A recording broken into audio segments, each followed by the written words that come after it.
Episode 144 of the Wilderness Podcast is brought to you by our Patreon supporters. Support the show at patreon.com/the Wilderness Podcast. Our supporter of the week is Sergeant Turtle. We're also brought to you by Audible. Get a free month and a free audiobook at audibletrial.com/wild.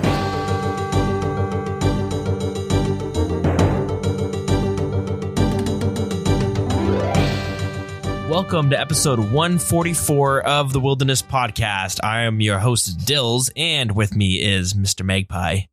Hey, how's it going? So it's been a few weeks. Things have been busy on my end, but we have quite a bit to talk about. It has. It's been ages, dude. It feels like I haven't heard your voice in almost a month now. It honestly, it has been about that long too, and I've just been so busy with stuff. I'll get into it in a second, but Magpie, what are we going to talk about this episode? We have a lot of big updates that have happened. Yeah, we've got a lot of poll blogs, not so much in the big game, in the actual game, but Jagex has decided the one break that we take to basically pound their news archive with poll blogs and updates and stuff like that. So we're going to be going over PvP polls, changes to PvP polling, and bounty hunter and last man standing rewards. Those are just going to be in one big section. RuneFest announced its schedule, or Jagex announced the schedule for RuneFest, I should say. So they've described what's going to be going on. And then lastly, just a bunch of small game changes, fixes, and little bits and pieces, just preparing us for the upcoming update, which is taking place in a few days, which is the Fremennik Exiles quest. Yeah, I'm actually pretty excited for that. Hell yeah. And they also announced the results for the poll blog that we last covered for the Fremennik Exiles. Right. But other than that, I feel like there's so much that's gone on in our personal life. What has been the word with you, first of all? Well, there's one thing I do want to tease, because I did see this and I had to do a double take, but the new game mode, Leagues, was introduced. Oh, yeah. How could I forget about that? Yeah, 100%. And then there's probably a bunch of community chatter, but one of them has to do with third-party clients. I know you know all the details about that. I've just been seeing bits and pieces of it, we will get into that shortly. But so it's been a few weeks. Yeah. Do you want to dive into what you've been up to? I did move in. I moved into a new place, started a new job. It was super last minute, crazy down to the wire. I called my leasing office and I was like, I'm good to move out by closing hours tomorrow, right? And they're like, no, you have to be out by 8 a.m. I was like, oh, okay, thank you, have a good one. And then I hung up and I was like, fuck, shit. I have so much to pack still. So I just basically woke up at 4 a.m. on 2 hours of sleep, finished packing everything, and then just hauled ass out of there. So that was fun. And then I started a new job. My new location's nice. My apartment, ups and downs, you know how it can go, but the actual location wise, it's so nice. And I actually I went out just last weekend, and I bumped into Post Malone because he was performing here. You bumped into him on the streets? In a bar, actually, yeah. Oh, no shit. Crazy. Yeah, he's super shy, actually. You'd be amazed how shy he is. He gives off that vibe, but I was just talking with a friend at the bar, and a massive smile comes on her face as someone walks past her, and I turn to look, and I just see tattoos on tattoos. Yeah, he's very distinct looking. Yeah, he kind of looks, he has that weird curly hair, slightly rough, scruffled look to him, and so she's just oh my god, Post Malone just smiled at me, and I went, yeah, I know who that is, relax. And then we spent we hauled ass from where we were standing to where we were sitting to his part of the bar. And now when he's in the bar, is he getting flooded by a bunch of different people? Well, that's the thing, is he had security detail. The motherfuckers were I probably shouldn't swear as much, but they had the tortoise formation in ancient Rome, where they had shields all around.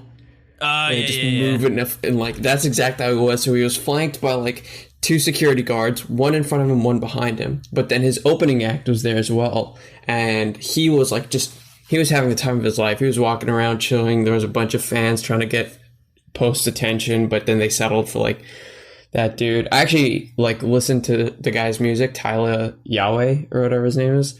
Okay. So I went up to him. I was like, "Yo, I know everyone's trying to get like with Post, but I just want to say I really dig your music." And then like I very wisely like Googled his name, Googled some songs, and I found like his oldest hit track. I was like, "Dude, Wildlife is so good." He was like, "No way, you know that song? That's so old." I'm like, "Yeah, dude, I'm a fan since day one." And he was like, sick. "No way." So yeah, I got a picture of him. Nice. But Post was like really shy. He just like ordered a drink and wanted to be by himself. So that's fair. Especially, imagine if you're like an introverted person and then you're like a celebrity, especially like with rap and hip hop. Like you probably get flooded with so many people, and you're like, if you're an introvert, you're like, man, I don't really want to talk to like I don't want to talk to anyone, let alone a crowd of people screaming at me. That's not even a conversation at that point. Yeah, that's exactly how it felt. Like that's the mood he gave off. But that's like it for me in terms of real life. That was like the most fun thing. Now I'm just doing law school applications. My job has been pretty nice, so I get a couple of work trips coming up. But that's pretty good. Is your job, is that something you want to go into? Like, it's just like marketing PR stuff again, but it's like a nice fallback option. I wouldn't mind having a career in it, but like I'm still trying to get into law school. It just depends on how that goes and nice. What kind of offers I get. Cool, that's exciting. So how about yourself? So I haven't really played much RuneScape at all, and I haven't been able to keep up with much just because school started, and I thought it was going to be like, it's like my first year of school was pretty easy.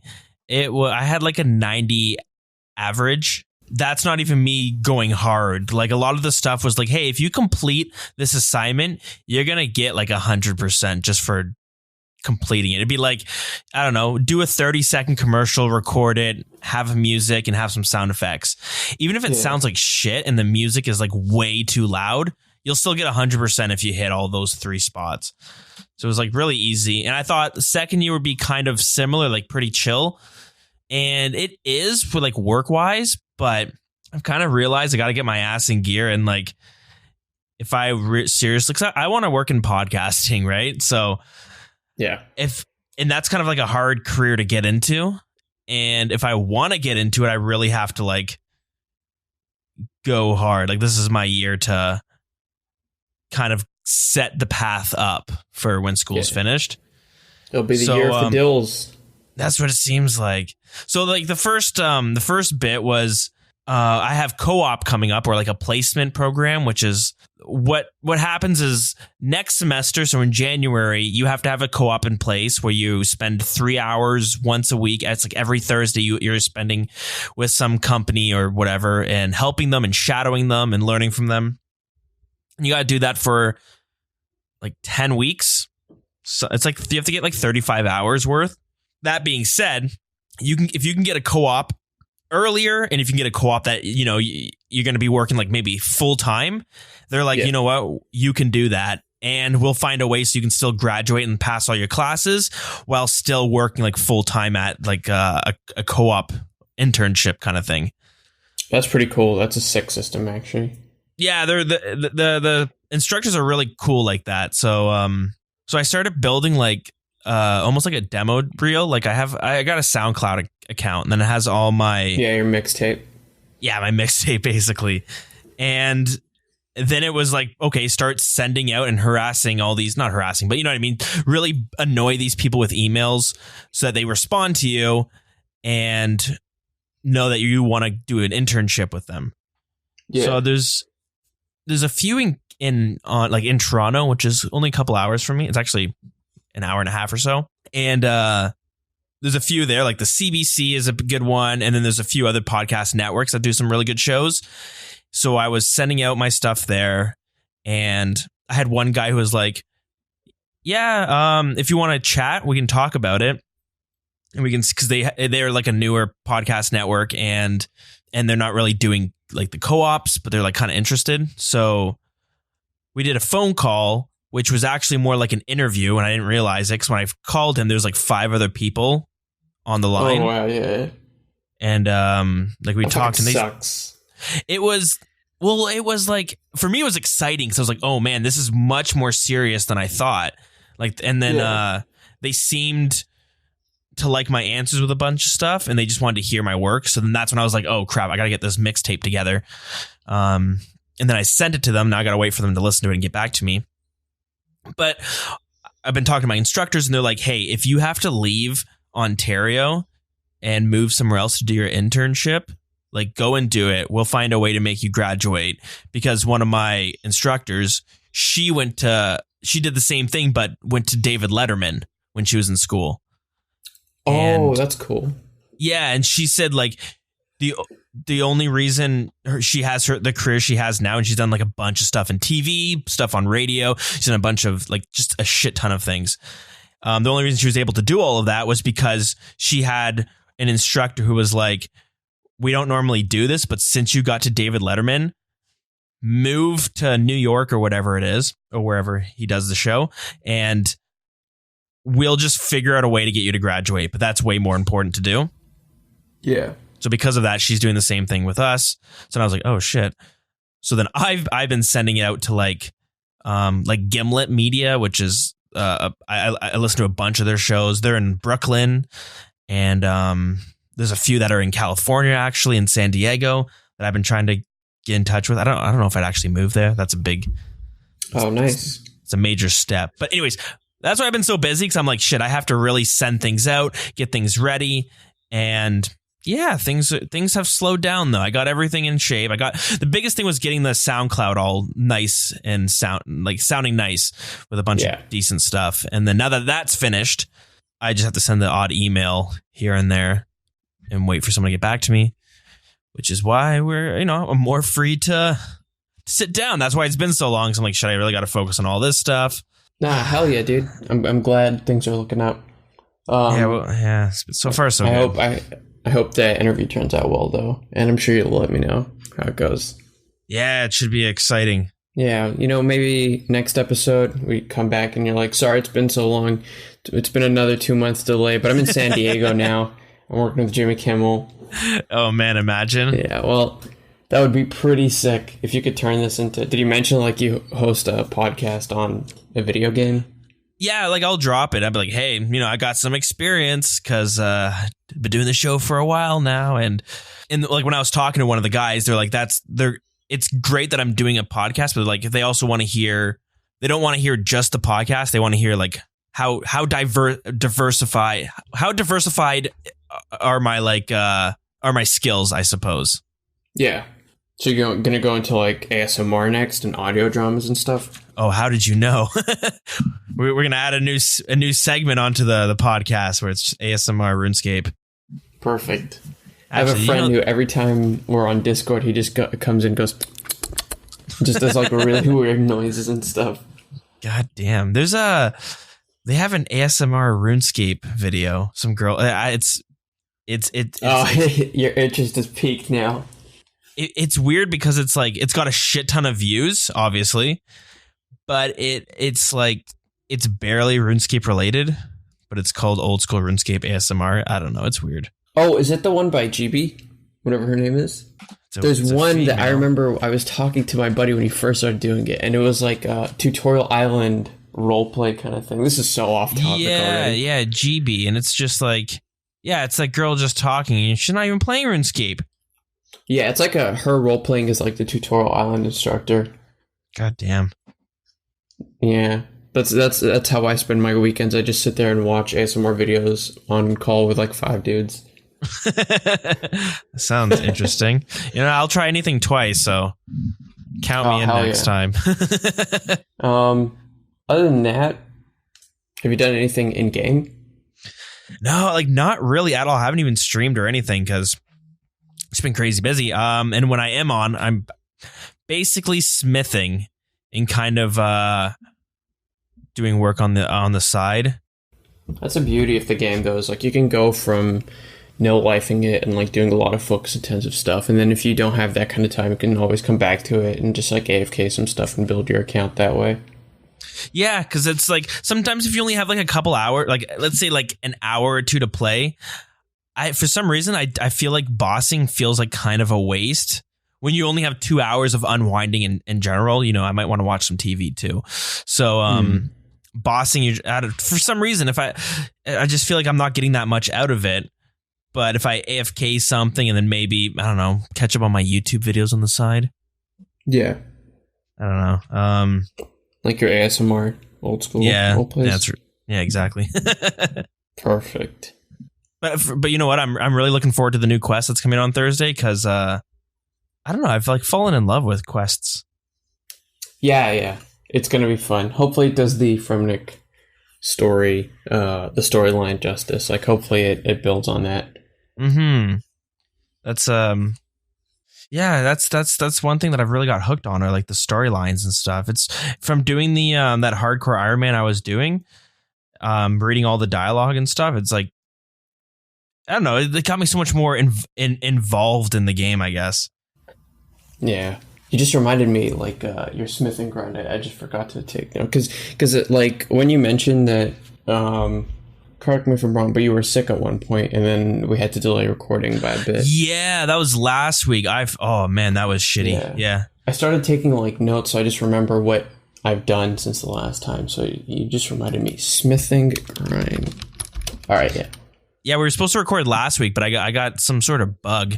Like, I was just really sick, or I have no idea what happened, but we had to do a presentation in front of the class, and I was like pretty sick that day. So my mind was all foggy, and I hate public speaking too. I don't know why. Especially if it's like a class of people that I'm familiar with. It's the most common phobia in the world. So yeah. But I have no problem doing it if it's like random strangers. It's easier for me to do, but a group of my peers. Anyways, I was really sick, and then as I was doing the presentation, I like literally, like, I just like completely forgot the whole presentation, and then I started having like a panic attack, and I was like, yeah, I can't do this anymore. And I had to I had to tap out. It was weird, as I've never had that happen before. Damn, it sucks. It is what it is. But yeah, what have you been up to? Yeah, so I have my notes here. I'm still dry, in real life and in game. No, but that was something that Deegan and I used to joke about all that time. It's just like, are you still dry? Yeah. But anyway, I've done so many raids, and I've never been this dry. It must be like over 100 dry, but like, just no. Are you getting uniques, or are you just not getting big uniques? Nothing. Haven't seen any uniques in like over 100 combined raids, like Chambers, Theater of Blood, everything. Like, damn. So that's been. I've seen one unique in the month of September, and that was like a Just a Sharp piece. That was like a 7 mil split, and then and some learner mass drops, but those are like 500k each. Like, the split is tiny, but I've been doing a lot of like speed runs, and I've been doing no prep solos. So no prep solos. What does that mean? Yeah. So like in a Chambers of Zarek, you do a solo, but you go in and you don't like prepare any potions, anything. You just like go in with the potions you have, and you take them into Olm. And so like no farming or anything. No farming. You don't build the chest. You need like the right kind of layout for it to be worthwhile. But the idea is, I'm trying to get a sub 18-minute raid in a solo, which is like, you need the specific layout, but it's really fun to do. And if you do Olm in a solo and you do it like a certain way, you take 0 damage. So you only need a like bruise for overloads pretty much. And if you have a Sank staff, like, half the time you're healing more than you're taking damage. Okay. So yeah, when people talk about like solo 4-0 or stuff, that's the amount of hits you are dealing compared to the amount of hits you're taking. So in a 4-1, you hit the melee hand 4 times, and you take 1 hit from Olm, so to speak. So okay, interesting. I've been practicing them because like I have a bunch of buddies who do like speedruns, and they're chasing like the world record for Chambers. And so it just like when we go together, we've been just like trying to get the fastest time and stuff. It's hard to coordinate because you need like 8 people to do the fastest possible setup. But yeah, that's pretty much like most of the raiding I've done is just like solo, no preps. And I've been doing some speed runs and stuff with buddies. But But then I also did a bunch of skilling. I got my smith and grind out of the way from the last time we spoke. I remember now that was the skill and grind we were both on. What did you need to get? I needed 83 so I could boost up to 88 for my master clue and also for lumberj elites. Which gets me on to my next thing, which is I got lumberj elites, and that is the best diary I've ever seen in my life. That set of rewards, so nice, dude. So nice. Is it the Drammen staff that really nails it for you? Well, it was like I didn't even look at the rewards when I was doing it. I was just like, oh, I have these skills now. I might as well just train smithing up and blah blah blah. And I put the rewards in the back of my mind. So the moment I got it, I skimmed past the congratulations, you've unlocked this, and now you can do this. I spacebarred through it. So I just walked around for another 30 minutes, discovering all the rewards for myself. I was like, wait, I have an extra block task now that I can use on my Slayer grind. Yeah, that's right. And I don't need a Drammen staff when I do anything with Fair Rings. And my Explorer's Ring is better now, and I can use it to Alk and Slayer tasks. And there was one other thing that I remember I was super amazed by, but I can't remember it now, so it couldn't have been that good. I got 77 rune crafting. It's always nice. That's a huge milestone to hit. So nice. It's so much nicer. It is that's nice. Almost bigger than 99. Yeah. Oh yeah, because I didn't even from 70 to 77 I barely did any rune crafting. I just literally did a bunch of diaries, and then for my last bit of experience I did the fossil exhibits in the museum. Yeah, right. Which is super, super cool. Because if you do Slayer and most people block fossil island wyverns, but I keep them on. They're free points and they give you fossils.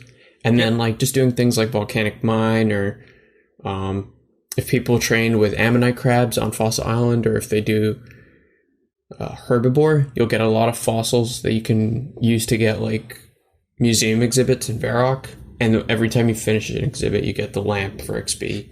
Yeah, you need 4 different fossils to make one set, and they're really good to save up, because now I'm not sure if they've ever went back or they've expanded on it. But when they first came with Fossil Island, the weeks prior to it being released, they talked about how they want to bring out a demi boss that unlocks after you've filled out every single exhibit with fossils. Yeah, I don't know if they've that's ever going to be a thing, but yeah.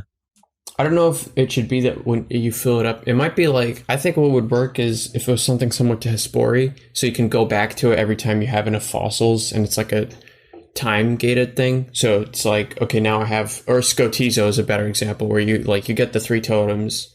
So it's not really gated by time, just how much effort you put into it. So you assemble 3 pieces together and you can fight them once, kind of thing. And it could be like that, because if you wait until you finish out the entire museum, that takes so long, considering you need 4 or 5 fossils every time.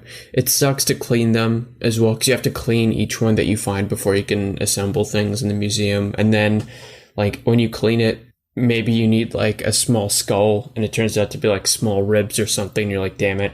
Yeah. You have to go back and get another small fossil somewhere. So it is a pain. That's right. And then lastly, I got the gargoyle pet a few weeks ago as well. Oh, sick. That's an awesome pet. 700. It is one of the coolest pets in the game. It is so nice. Yeah, that's sick. And what's crazy is I was on Discord with a couple of guys, and I was I alt-tabbed to my Discord to check something, and I got the notification sound from Moonlight, and I checked back and I got the pet, and I freaked out with them. Oh, no way. And then a buddy of mine was I don't know why you're freaking out so much. It's just a pet. And then the same call, an hour later, he goes and does the gargoyle task, and he gets the pet as well. And he starts freaking out, and I was you're so full of shit. Yeah. I was just I don't know what. Yeah, I don't know why you're freaking out. It's just a pet. And it was super cool to see. But it is one of the best pets. I don't want to say it's my favorite, but it's up there. Yeah. So chalked another one off the list. I think I came up with this pun when I got it, and I was another one bites the dust. So now I'm just gonna have to figure out a bunch of puns for every single pet. So if I go for Sire next, Yeah, I don't know. That's going to be impossible. Yeah, it's a tough one. Anyway, that's been my couple weeks in a nutshell. So we'll see how it goes. Nice. That sounds like an eventful week. Yeah, a little bit. Now it's just a matter of just grinding out more skills. Doing, what am I trying to do? Mining, but also I also did fishing trawler. Ironically enough, after we started talking about how dead it was, and I got all the angler pieces. Oh, sick. And now I realize where my RNG is gone, because I got like 4 pieces in like 6 runs. So. Oh, that's beautiful. That's disgustingly lucky. That's probably why I'm so dry. Yeah, it's it all evens out in the end. Oh yeah. So that's pretty much it for me, though. I don't want to take up too much time talking about random stuff. Oh, yeah, no worries. Before we get into the news, actually, another thing that I was doing this week was I was jumping on and playing some Last Man Standing. Ironically, a very focus-heavy activity. Lots of fun. That's actually a lot of fun, but there's not many people doing casuals, but... Oh, yeah. Is everybody in competitive now? Because I Last Man Standing's been, revived now, which is nice to see, but I didn't know they were all doing competitive. A lot of them. It'd be 10 people tops doing casual, but that's enough. It's still, it's fun. It makes me want to get good at PKing. Mm-hmm. Yeah, it's nice because it's good hybrid practice as well. If you want to learn tri-breeding and stuff. Oh, it's really good practice. I was doing it a bunch, and I noticed my skills getting better, which is always nice. Well, anyways, but really before we move on to the news. It is it's weird because this episode's pretty late, but this is a big episode because September 1st is the birthday of the show. So it's we've just turned 3 years old. Hell yeah. Yeah, so we hit the third year anniversary. Now we're going into the 4th year. And normally I would do a survey to see ways we can improve. I'm going to try to put one together. But it depends how this week really goes, because I'm going to try really hard to get this podcast episode out. And so I might be throwing out a survey out there if you want to fill it out. But what's even more exciting was about a month ago, more than a month ago, I was on the Discord for artwork. For RuneScape artwork, and I ended up getting a logo commissioned from someone. So they made their own original logo for the show for us. That's pretty cool. I didn't even know there was an artwork Discord. Yeah, there is. I was searching around trying to find I was I want to get something commissioned. I tried before with a friend of mine and my girlfriend's who's a graphic designer.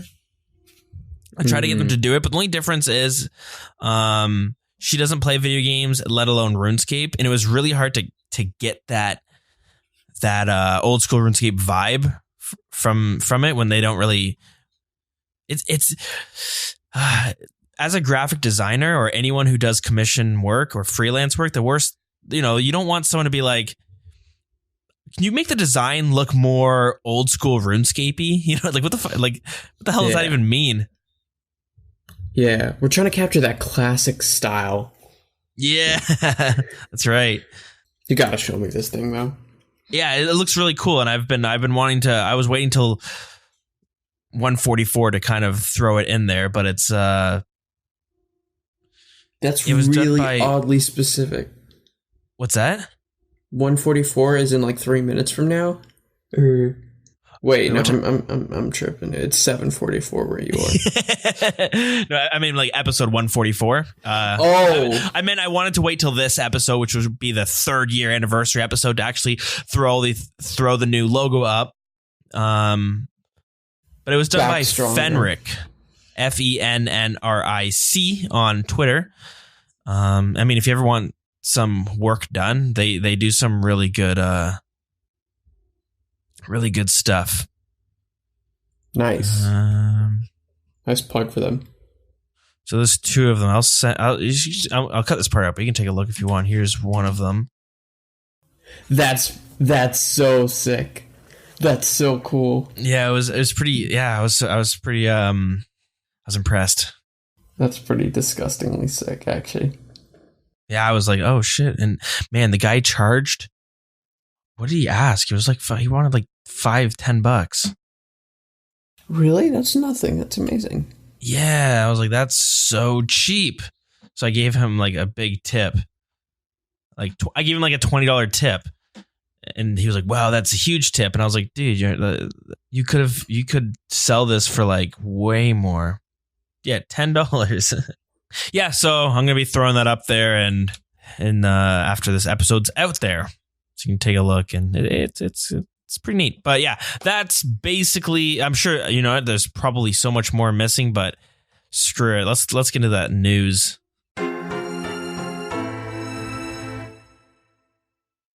Okay, so I've been away for a couple weeks, and it's been hard to keep up with all the news and all the community chatter. But Magpie, you've kept up to date with everything, right?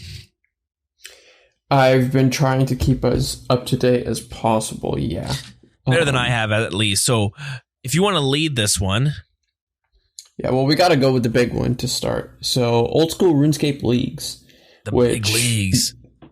Yeah, good catch, because I actually forgot about this in the intro.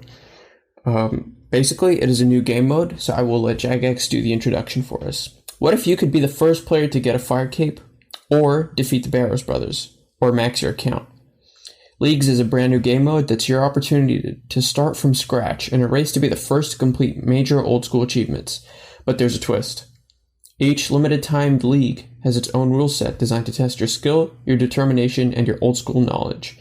Level up as fast as you can, complete tasks, and earn points to customize your experience. You'll have to use all your skill, knowledge, and determination. Pretty sure they've already said that. Oh yeah, they have. To build a workable strategy before someone else snatches victory for you. Are you ready for the ultimate old school challenge? Let's find out. The way it works is there is a task system. Stripped of your items and levels, you'll have to complete hundreds of new challenges in ways you've never thought possible. Conquer a variety of tasks to gather points for relics. Break free from the meta and strategize your every move. The more tasks you complete, the more points you unlock, and the quicker you can prevail. They also give a picture of the league tasks. 73 completed out of 1,000 in that picture. Nice meme, Jagex. I get it. You just know, like, up there in corporate, they're like, how do we get people on board? Let's just stick some memes in there. It's like, yeah, so, someone's like, the kids, they love the memes. Put exactly, number 70, they'll love it.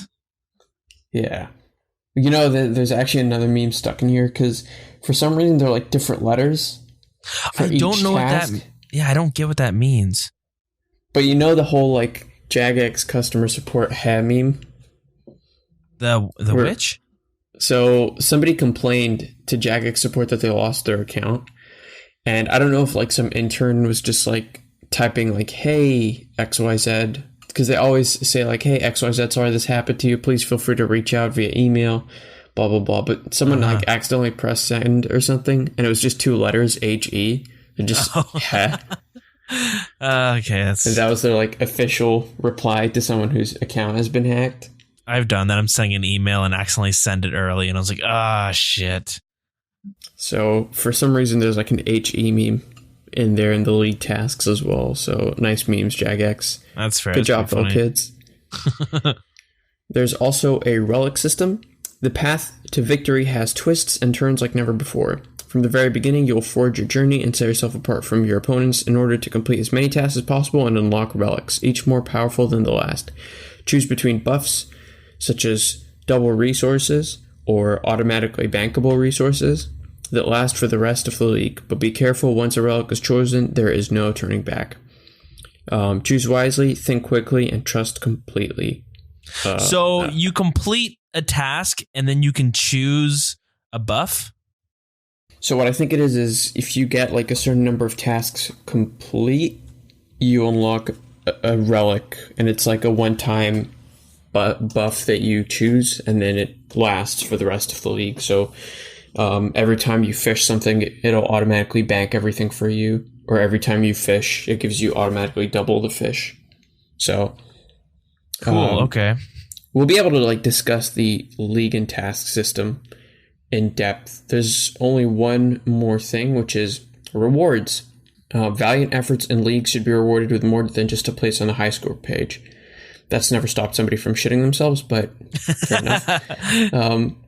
We will offer never-before-seen rewards for both leagues and the main game. Your league-to-league rewards will only persist in future league worlds. They're unlocked automatically based on which reward tier you achieve, but the cosmetic rewards that they're going to pull will carry over into the main game, and they'll be able to be purchased from an in-game shop in exchange for the league points you've earned. These rewards will be presented in a future poll blog. Fuck so yeah. Basically, I love that. Sorry, that's sick. That gets me excited. The league system or the rewards?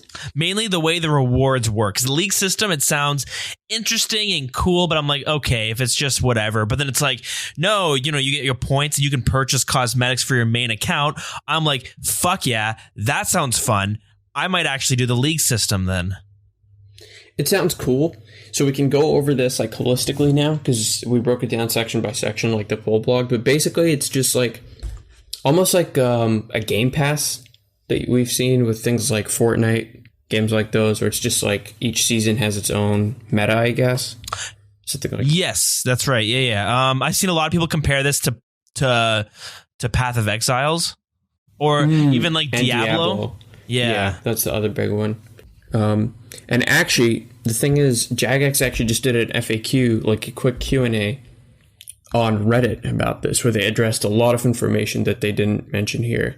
The first one, which is the most concerning one, is leagues going to be polled? They say no because it's like a seasonal game mode, just like Deadman mode, so they do not think it has to affect the main game. The only thing they poll is things related to the main game generally, and so they will poll the rewards, but they will not poll the game mode. And then they ask, isn't this from Diablo / Path of Exiles? And Modsween replies, that's not a crazy comparison to make. So it clearly feels like that's been an influential point. You don't need to make a new account. You can use your account. It'll just be like Deadman mode where the progress doesn't transfer over. And then how long the league lasts varies. It varies from league to league. So they might do a few months to a few weeks. The first one will be 2 months, apparently. That is pretty much the main point of the Q&A that they did. But what do you think about like the whole system of having like a Game Pass mode? Where it's like a season. Each season has different tasks with different rules. That on its own, I was like, that like it's a great idea. You look at like, I don't think Fortnite and Apex Legend and even like League of Legends, like tons of games do this. League of Legends, like MOBAs do this. These new battle royale games that are all the rage these days. Jesus, I sound so old saying that.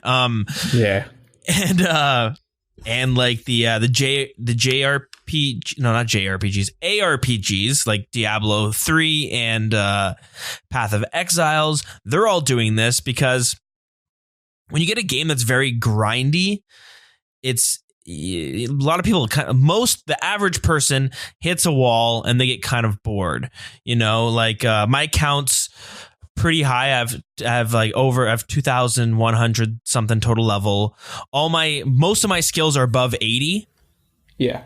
And now like all my grinds are taking a long time. Like all my goals, they take a long time to do. And it's really easy to get burnt out. There's a lot to do in RuneScape, but it's still, RuneScape's very goal oriented. And when you set a goal like me getting 91 smithing, 96 fishing, it takes a long time to get that unless you're like 2-ticking or blast furnace. But, not everyone wants to do that all the time. And in which case it is easy to get burnt out. But having these seasons, it's kind of like Deadman mode. What Deadman mode did was every season was like refreshing. People went in, it broke up the grind, and you started fresh again. But the only difference is not enough big changes happened to Deadman mode to make it feel fresh. Eventually, Deadman mode became another grind cycle where it's like, okay, back to the same grind, same thing over and over again. And people got bored. At least with this type of season, it'll, you're kind of working towards your own goals. Like, oh, I want to get, like the examples they give is unlock 10 Slayer tasks, you get 1 point. do 25 Slayer tasks. It's another point. So it's like that for me. I'm like, oh, I suck at PvP and I don't have the most game knowledge, so I might get my ass kicked in Deadman mode. But I like Slayer. I could easily do a Slayer task and complete those. But I think a big worry would be that this is mainly meant for hardcore players. So like the game mode looks pretty fun. And I love the way the reward system works, because I used to play Guild Wars 2. And one thing I loved about Guild Wars 2 was there'd be these like sort of events. They weren't really seasons, but they were more like a limited time event. And when you completed it, you unlocked like a cosmetic that you could keep on your account. And it was just a cosmetic. It didn't do anything, but you felt like you earned it. And now that it was gone, you're like, I can never get that again. So when the next event came out, you're like, shit, I really want to focus on this next event because the cosmetic looks really cool and I want that. Some people are going to think that's a bad thing, but for me, that's just another goal you could have for RuneScape. So that's something that would excite me. Like the cosmetics cool for a season. I'm going to be like, hell yeah, I want that. And then I'd play and then I'd have, my account starts at level 3 again. And it's satisfying to kind of go through these. So I'm digging it. And plus I love how you can, what did it say? League to league rewards. So you have rewards that stay on your seasonal account. That's sick. Cause then you got like two different accounts going. That I don't know. I really do like that. Yeah. But that's like totally perspective changing for me, because I was going to be like against this and say like it's going to be dead content, blah, blah, blah. Like it's going to be unpolled, which is a big issue in itself. And it just seems like Jagex are throwing things at the wall. But I never really considered the whole burnout thing, because I was looking at this from like experienced players' feedback, which has been like, why is this necessary and stuff. But this could be a pretty cool way to bring people back and stop that burnout. The one question I did have is, why couldn't they have introduced a seasonal thing to the main game instead? Why couldn't they have like done something where, I'm going to harp on about this because I like will constantly fight for this, but why can't they just revive dead content in the game, and then for everything that they revive have like a seasonal thing where you get like a cosmetic from it? So like did reviving fishing trawler, that's a good example. Trouble brewing. A lot of the agility courses are dead content since the rooftops came out.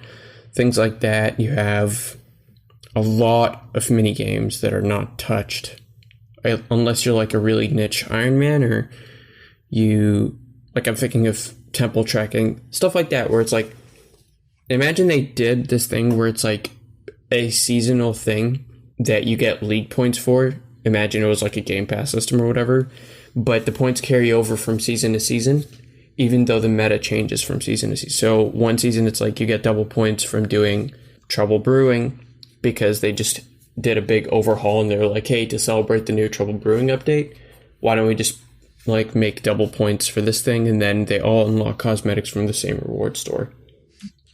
Or like, something harmless, like spins on a Squeal of Fortune kind of thing, Just... that doesn't hurt anything. I would love for them to go back and revisit some old content as well, but I think the reason this one works a little bit better is because if you feel pressured to have to do one certain piece of content like Trouble Brewing to unlock, the seasonal cosmetic, it might just like add to the burnout, where like I don't like doing smithing, but I'm gonna do it because I want the whatever the diary it is that requires it. So I'm pressured to do it, and I am doing it. Whereas having all these different tasks to complete, you can kind of pick and choose. You're like, everyone loves Slayer, so it's like, hell yeah, I'm going to start all over again from level 3. Let's go kill some low level Slayer monsters, or let's do some farming contracts. That's another one that they have as an example. Or it might be, I don't know. I have no idea. It might be like get 10 kill count on the Dagonoth Kings or something. Yeah.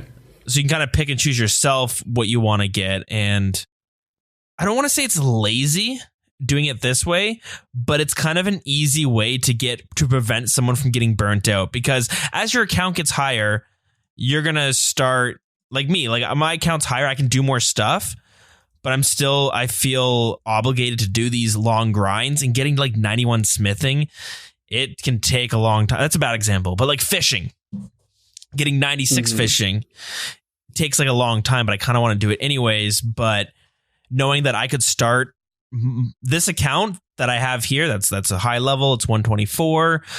I could go onto a seasonal world where he's going to be back at level 3. And I don't feel like I'm not gaining progress on my main account, because I know that there's a reward that I can transfer to my main account from playing on the seasonal world. No, I definitely get that. And like, it is nice, because I was saying I had a change of perspective, because that's the things I was going in with that idea of, oh, this is going to be dead content, blah, blah, blah. But like, I'm willing to go into it with an open mind. A lot of what you said was something I didn't consider, which is that casual players might enjoy this. Yeah, that's because I was reading the subreddit as well, and people were like, "This is gonna be a game mode for like the hardcore players," and I saw that too, and I was like, "Man, well, whatever. It's just not something I'm gonna play. Maybe I can watch people on stream do it." But then, as I was like reading it, and the rewards, I kind of just brushed over. I didn't even fully read it, and then when I read it, I was like, "Oh shit." That reminds me of Guild Wars 2, and it's an aspect of Guild Wars 2 I really liked. But that being said, RuneScape already has so many cosmetics, so how do you release cool cosmetics that don't infringe on like the graphic style, like without crossing over that line that brings us to RuneScape 3? Yeah, and that's what I was going to say is like the big concern seems to be that it's going to be geared towards hardcore players. And I don't think there's enough in it for casual players to get in, because what if you're not interested in the cosmetics that come out? Automatically, your biggest incentive is done. And also, I think the big thing is Jagex keeps like mentioning, casual players or new coming players. They have a lot of data on this, I'm sure, because they do a bunch of like focus groups, surveys. But who are these like casual players? Are they players who used to play in the past, who've come back, which I'm 99% sure is the case? Or are these like totally new, like 12-year-old kids entering the video game like world for the first time and trying out a new game? I know there are some of them. I know there's at least a couple of them who've never played anything like RuneScape before, and they've come in. But yeah, that being said, most of the one of them is also a living legend in his own right. Shout out to Bob. But like, most of the players are casual returning players, and the returning players want to progress their main account, surely. So this doesn't like, if you spend half your time online in a game mode where your progress doesn't carry over into the main game, except for a cosmetic that you might not even like. Yeah. I don't see this game mode as bringing in new players. I see it more as a game mode that either it prevents people from getting bored and like quitting. Like one thing that does keep me playing consistently is like the community we have and like the podcast itself. But like, sometimes I don't feel completely compelled to play. I'm just like, I'm not really. Sometimes you'll get on a grind and you're just not enjoying yourself so much. Then you find yourself playing less and less. And I could see this like coming out to be like, hey, your account's really high and you can do lots of bossing, but this is why a lot of people make an Iron Man, because then it kind of gives them the different goals to work towards. It's like the item to grind out. Whereas like for myself, it's, saving up like one bill for a piece. Sure, you can get lucky and get something, but that's like a very daunting grind, and it can seem so far away. And that's why something like Last Man Standing I really like, where you can break it up and like, I want to go do some PvP where it's gonna kind of get my skills better. Yeah. But I see this league mode being a thing that's like, I'm getting kind of bored of the grinds on my main. I'm gonna start fresh, but I'm still gonna be on my main, and I'm gonna work on maybe getting the seasonal items that are going to carry over, or I'm going to get the cosmetic for my main. I have a theory for this, actually. Now Cool. that you mention it. Yeah, I don't see it being like Deadman mode where it's like someone's streaming it and they're being like, wow, that looks cool. I haven't played in 2 years. I'm going to play now. But I could see someone being like, I quit my main. And you totally just like took my theory because I was going to say it. Sorry. I was thinking this was going to be the new Deadman, and you instantly came out with this won't be the new Deadman. But my thing was like, what if this is all just for Twitch streamers? What if this is for people on Twitch to stream? Like, I see it. The only people I can see it bringing to the game are the recently quit players, and they quit because their main got too boring and they didn't want to start all over again. Well, maybe it's like how Deadman was the streamer exhibit for PvP and stuff, and it was like, oh, I remember PvPing. Oh, that's so cool. He declawed the hell out of that guy. I remember that. Let's check out OSRS again. But this is like the more holistic PVM, skilling, PvP, all that stuff combined, which is what OSRS is, the more sandbox version. So now somebody checking out Twitch streams can say, oh, like, this game seems nice, and what's this guy doing? He's like searching Barrows chests. I remember Barrows. I remember woodcutting, blah, blah, blah. And I know that happens in Deadman as well, but fundamentally that was a PvP thing. And my big theory is this can go one of two ways. It's either going to be like a streamer, unless I'm proven wrong, and it's obviously massive, but it's either going to be a streamer's paradise where Jagex is going to try to push it as a big streamer thing, or it's just going to be dead on arrival. Or maybe not on arrival, but it's going to die a slow death like Last Man Standing initially did.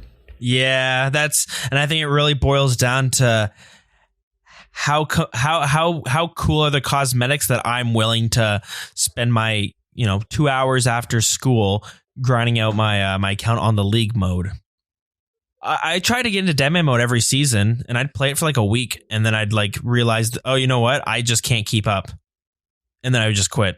So, well, yeah. What if this would happen in here too? Then, yeah. What if? Yeah, right. That could be. What if it says right here, it's like 10 Slayer tasks gives you 1 point, 25 Slayer tasks gives you 1 point. What if it's like 1,000 points just to buy the cosmetic, right?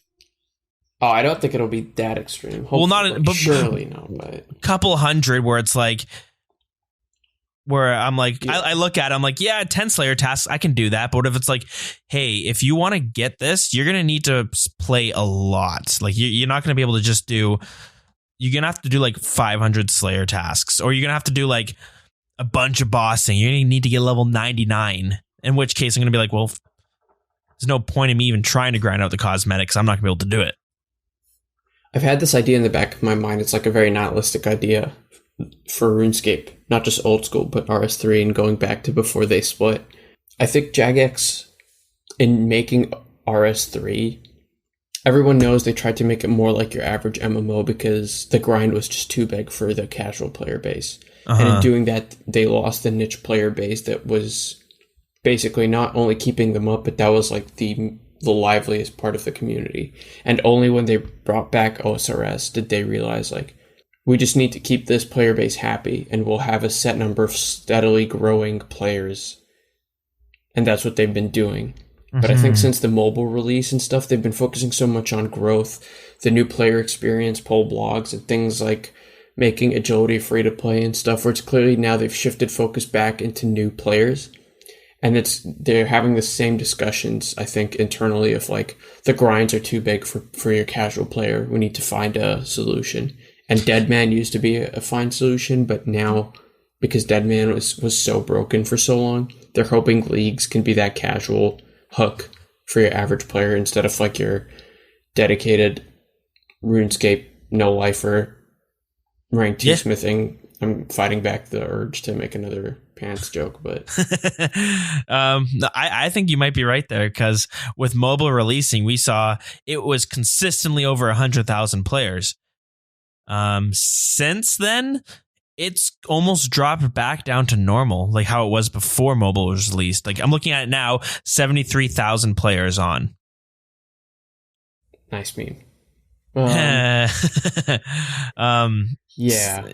So I could definitely see them being like, we didn't do a good job at retaining that player jump. We were given a huge ticket, and we They just didn't do it kind of thing. Sort of like they just didn't do a good job of retaining that huge jump in players. The players jumped up and their account got high enough, and then the mobile player got bored. Mm-hmm. So yeah, well, we'll have to. I mean, they have all the data. They'll be able to read like mobile players got bored, or your average player did this, and that. And maybe they find out that like all the new coming players who've never made an account before. Because what I assume it is like they're looking at the data and they're seeing how many like super old accounts were accessed for the first time after the mobile came out. Mm-hmm. How many brand new accounts were created. And the other thing I think also that might be an issue is what if they're inflating the data using like the bots? Because bot farmers used to take advantage of like the 7-day free trial thing where they would constantly just get free membership. So maybe Jagex, like without knowing that at the time, turned around and said, there's so many new accounts being made, but we're not being able to retain them after a week. And it's like misleadingly, like misinterpreting the data kind of thing. Yeah, that's a good point too. It is tricky. This is a big rabbit hole, but ultimately, like tying it back into leagues, we won't be able to know until more info comes out, I think. Yeah, for sure. And I think you're right that it's either going to be really good, a really awesome update, or it's going to be very lackluster. Only time will tell. You know what time has told, though? What's that? The results for the old PvP poll blogs. Oh, snap. That was a segue right there. That's pretty solid. We back. Let's do it. All right. Okay. Was this a vote no because PvP, or did the community prove us wrong? So I think the best way to handle this, considering there's so many like PVM related or PvP related poll blogs / like poll news posts, is just to handle them in a batch. So basically we're like, let's address the 3 big ones, which is the Last Man Standing additional rewards poll blog, the Bounty Hunter poll blog, the announcement that they were going to delay the Bounty Hunter results, and then the poll blog, or not the poll blog, the news update that basically talked about polling PvP. So starting with the LMS additional rewards that we went over last episode, like a year ago, basically almost every single thing failed. Only one thing passed. Nice. And I can't remember what it is. So yeah, let me see if I can go to the run into a poll booth. Let's see. Yeah, it's just logged in. More rewards, was it? I see it. All right, speed rounds. Let's do this. Should we add tradable imbue scrolls to the LMS reward shop? This will be an alternative way of imbuing your rings instead of Nightmare Zone. It failed. That's surprising. Question 2. Should we add a tradable teleport tablet that teleports you to level 33 Wilderness to the Last Man Standing reward shop? It passed. Question 3, should we add an ability to purchase a token from Last Man Standing as described in the blog? This token will allow players to reset the number of spellbook switches on the magic and max capes. No, it didn't pass. None of these passed. So should you be able to purchase an Oculate necklace attachment? It will half the magic bonus, but double the magic accuracy. That's interesting. Purchase a Dragon's Tear. When used with the Staff of the Dead, the staff will have identical stats to the Staff of the Dead, but with a special attack that fires a magical ball at your opponent, hitting similar to a ballista special. The special would cost 65%. I'm surprised that some of these didn't pass. There's the next is the Runic Orb of Binding. It will allow players to charge it with a minimum of 100 nature, earth, and water runes to activate it. All runes stored in the orb will be lost on death, so it's basically a one inventory slot for snares and entangles and all that stuff. The Runic Orb of Teleblock, same idea but with Teleblock. Nope. The Runic Orb of Fire. This will allow you to hold 100 Wrath, Fire, and Air runes, so you can do your Fire Wave or Fire Surge. Yeah. Nope. The Ethereum Scroll. When combined with the bracelet of Ethereum, 1,000 Revenant Ether, and any of the recipe for disaster gloves, you'll get an Underworldly bracelet. The bracelet will have the stats of the gloves that you used. So basically, you can use the Revenant bracelet plus Barrow's gloves. Purchase the ability to unskull using a scroll. Didn't pass. Nope. Ability to purchase an Amulet of Avarice upgrade from the LMS shop. Allows players to use a protect item prayer without draining prayer points. Nope. Should we add an ability to purchase clue scrolls? Nope. Should we add the ability to purchase an Elder Maul attachment that will give you +3 strength bonus and +10 crush attack? Nope. Should we add the ability to purchase the Thameron set? You would get top, bottom, and hood. You need 60 magic. Nope. Should we add an ability to purchase a taunt animation? This will play immediately upon killing a player. Nope. I'm surprised that last one didn't pass. That's a fun idea. Yeah. I actually, side note, I looked at this and I was like, this is perfect. I am going to stock up on Elder Mauls and merch the hell out of them. Too bad I forgot to buy them when they were peaking, and I bought them at their highest point, and then the poll blog failed. And I lost a bunch of money, but it's the way she goes. Do you know how much you lost? Like 50 mil. It was not that big. Oh, damn. Because I lost like 5 mil on each one, I think. Jeez. I like how you brush off. Yeah, it's no big deal. Well, it's no big deal because it was like a calculated... Well, it wasn't really calculated. It was a dumb risk, but it was kind of like, okay, I'm just going to throw money away and see what happens. Yeah. I don't stake or anything, but at this point, like, I just was wondering, like, hey, maybe they'll like triple in price or something, and they did not triple in price. But anyway, I think it's super clear considering the only thing that passed was a damn Dark Crab teleport tablet. This was a systemic targeted attack by the PVM community. Yeah, and it's unfortunate. There's a lot of times I'll be like, no, there's no real big divide when it comes to this sort of stuff. Most people vote on what's good for the game, but then you see some of these, and yeah, some of them were bad ideas. Other ones, they seem pretty fair. Like that taunt animation, that seemed like one that is very harmless, and if anything, it should be fun. But no. So let's stick a pin in that, because we're going to go right back to this after we mention the bounty hunter rewards as well. All right. So just to quickly go over the bounty hunter rewards, which I'm just going to fly through because they're going to re-blog this at some point. Cool. They were going to ask if people could own more than one rune pouch, if you could have an Omni rune, which I think we've talked about. We've talked about all of these before, yes. I think. But Dagon High robes be added as a rare reward from Laren's chest. And then recolors for certain things, like the Godsword animation. We've gone over this, definitely, because I remember complaining about how they wrote this down.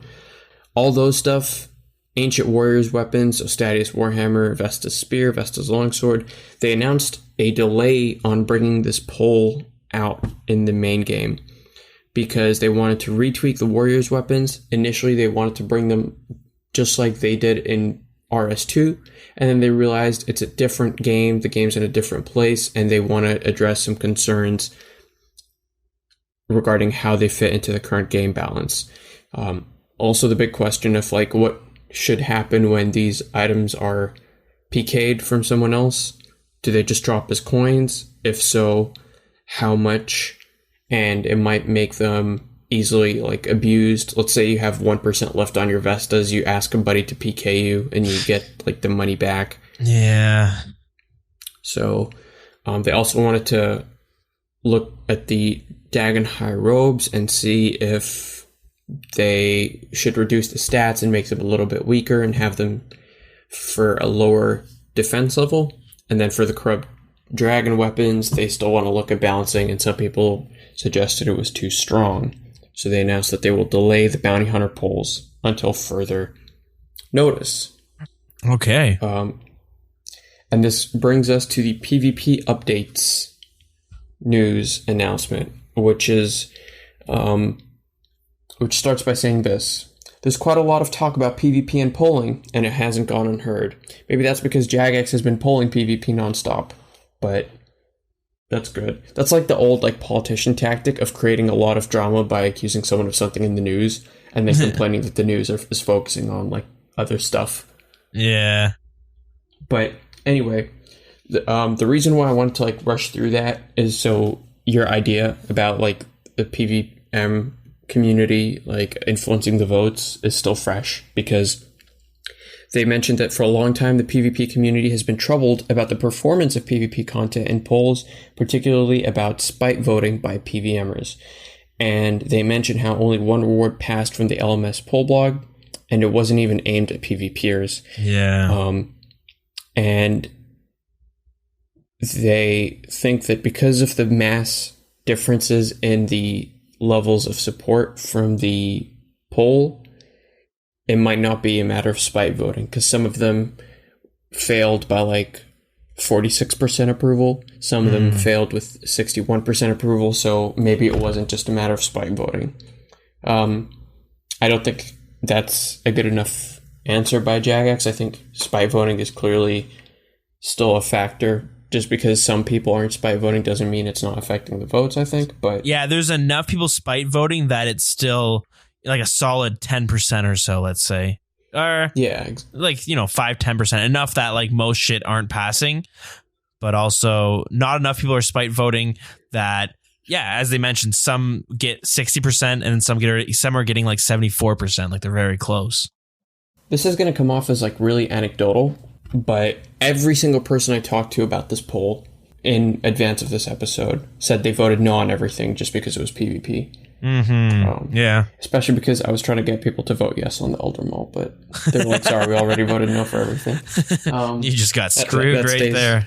Yeah, that stays under the books. That's off the record. But anyway, in response, Jagex wants to retweak the way they approach PvP updates.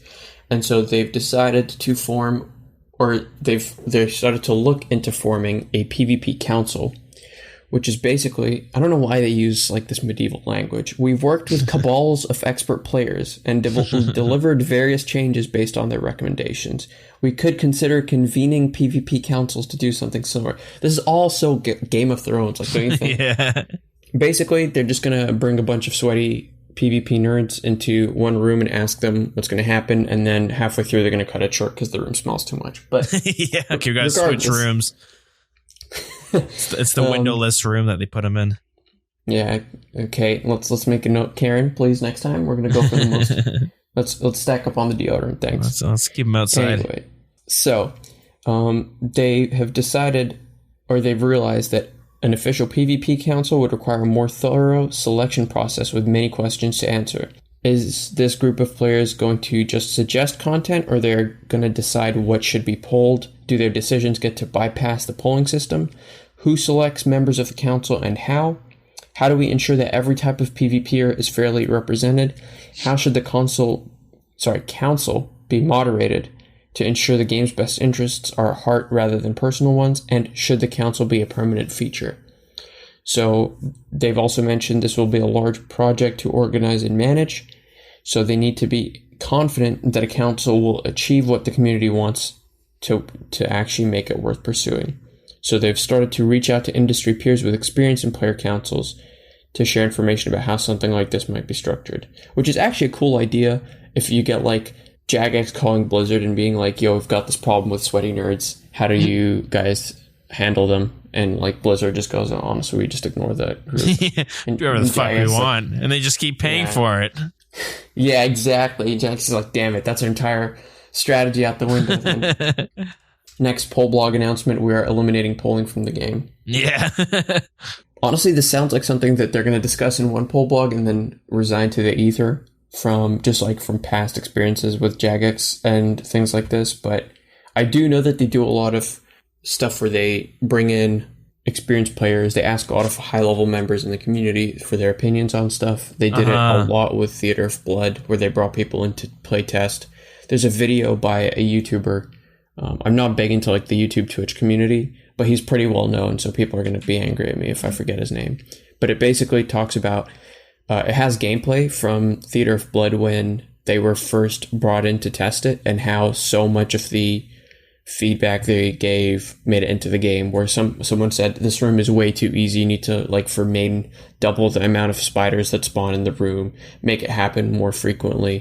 For the Nilocus room, it was like, this is way too easy, you need to make way more of them appear, stuff like that. And then that's how they made the content better. So they clearly do things like this when it comes to, like, advising people, but it's more so the scope of things. I'm talking your head off now, so I'll just say I think it's the scope of this PvP council. It's not just. It's interesting that it's I was just going to say, like, it's not just content anymore that they're, like, existing content that they're giving feedback for things to tweak, but now it's a matter of actually introducing new content in the game that they're being asked about. Yeah, and it's going to be a hard one because, like, you know, there's so many YouTubers who are be like, I want this update to pass because it gives me more content. And so if you do this, like the high council of PvPers, if you have, YouTubers there like that make a living off RuneScape, they might not know what's best for the game, but they might like look at it as, hey, this gives me more content to push out. Let's try to get this in there, even if it's bad for the game. So now, so it's interesting that they're going to have to like focus on a bunch of different people, and hopefully they can be like aware of the issues that having a high council of PvPers, the issue that could cause. But at the same time, it's good to have. Yeah, because as you mentioned with the Theater of Blood, they're going to know things that Jagex, just might not notice. I guess they mentioned that a little bit in terms of like, oh, how are we going to eliminate personal biases from actual, like, what's best for the game. So they're clearly like thinking about this sort of stuff. It's either going to be PvP content creators, I'm assuming, Torvesta, people like that, Magged Up Mage. Jagex loves Magged Up Mage from what I can tell. Just the people they have on the stage doing Dead Man mode, pretty much. They're just going to invite them to give their opinion, and then maybe some clan leaders. But again, do you really think they're going to invite Rot or any basically a lot of these big PvP clans also have a lot of ties with real world trading and stuff. Yeah, so that's the thing where if you bring enough, like, you don't want to fill it with just just content creators, maybe having like 1 or 2 or 3. You don't want to fill it with just clan leaders, especially from the same clan, but you might want to bring on a few of them as well. But you might want to just like, Jagex probably has like an idea of like, yo, this guy's looks like he's not in a clan. He just kind of keeps to himself, but all he does is PvP. We can tell he's got multiple accounts. We should ask this guy because he's not going to be, he's not going to be kind of siding with. Because it's hard when you get a council, right? I mean, fucking, this is so medieval, right? How often is a council corrupt and they're all just like, they're all just doing shit on their own and be like, yeah, no, we're not on this team. We're looking for what's best for the city. And then it's like, no, they're all working together and filling their pockets. Yeah, why do they use such medieval language? Like, I don't know. Do they merely suggest content for us to consider? Or do they decide what is pulled? Yeah, exactly. Either way, though, we're going to have to wait and see. It's clear that there are some issues with PvP polling. I would argue that it's just people are dead tired of reading about PvP updates now. Jagex needs to realize that they can't flood the market and then say, there's been a lot of talk about PvP when the last like 4 poll blogs have been nothing but Last Man Standing, Bounty Hunter, blah blah blah, and then they've been talking about Din's Bulwark and Dead Man mode for like all summer, it seems. So I think a lot of it did come down to just Jagex like throwing so much at us that people just got bored and said, no, I'm tired of PvP content being pulled. Yeah, and it's tricky because then Jagex is also like, well, shit, we keep pulling it and it keeps failing. We can't just ignore that. It's so tricky. I can see both sides of it. It's always tough, but we'll have to find out. Yeah, as everything. How they come out with this stuff, if they even decide to come out with this stuff, because ultimately, like, this might die, pretty much. It might, yeah. And it might be like, you know what? Fuck PvP. Fuck Dead Man Mo. We're bringing out leagues. This is PVM centric. But hell yeah. RS3, baby. Yeah, exactly. But yeah, PvP is such an integral part to the game. It's just it's a really tricky spot, and so many MMOs have such a hard time with balancing PvP and PVM, which is like World of Warcraft. Classic's out now, and like they don't even have PvP right now. Well, they don't have the battlegrounds, but they have a stat that's like it's your defense level, or it's a defensive stat, but only for PvP damage. So they brought in a new stat, and in order to balance it, they just have a whole different set of gear that has this PvP stat tied to it. So it's like they don't have to worry about balancing PVM weapons and PvP, because they're just like, well, with this new stat, you need to get PvP weapons, right? That's pretty cool. So that's a cool way to do it. Yeah, I forget what it's called. Let me check real quick. Okay, so yeah, with World of Warcraft, you have defense, which is like your defense for everything, and then you have a stat called resilience, and the resilience is a character stat that reduces all damage taken from other players and their pets, and it's an only PvP stat. So then now you're obligated to get PvP gear, which means WoW Blizzard just needs to focus on balancing the PvP gear for PvP. So it's that's how they handle it. But the thing is, RuneScape's different, right? We got that's why it's really tricky. I think like the best thing we can do is hope that Jagex finds the best community to address these things for, and we'll have to like figure out what happens. I do think a lot of it is just people being saturated with PvP content, so it'll die down. Get kind of waterboarded, and then people are just going to say no. I'm going to say fucking vote no to everything. Exactly.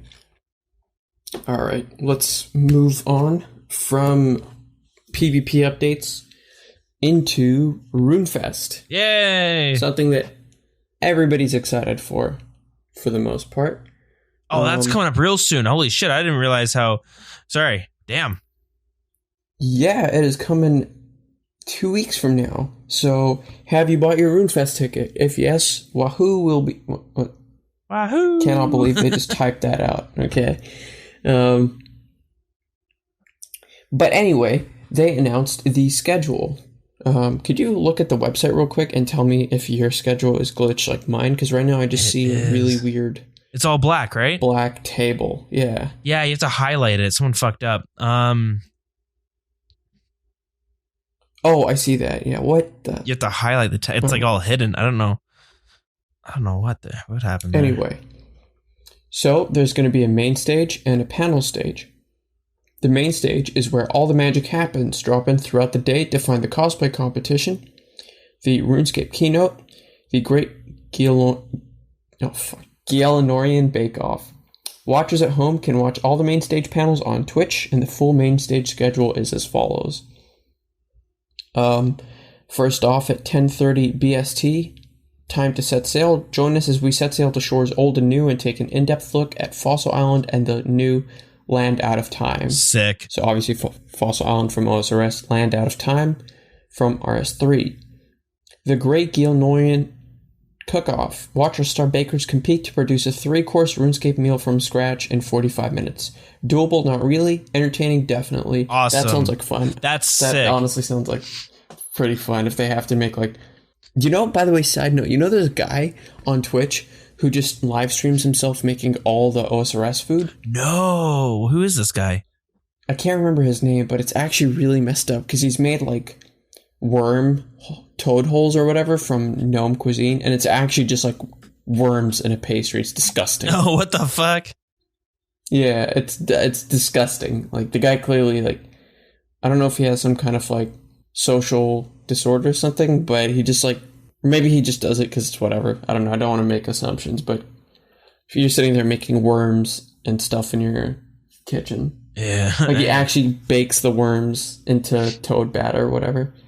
Anyway, but what I want to say about that Great Gielinorian Cook-Off, that sounds like it'd be really good. I mean, I love those those cook-off shows. I don't really watch them too much anymore, but I've gone through phases where you're watching, Canada's next top chef or whatever it is, right?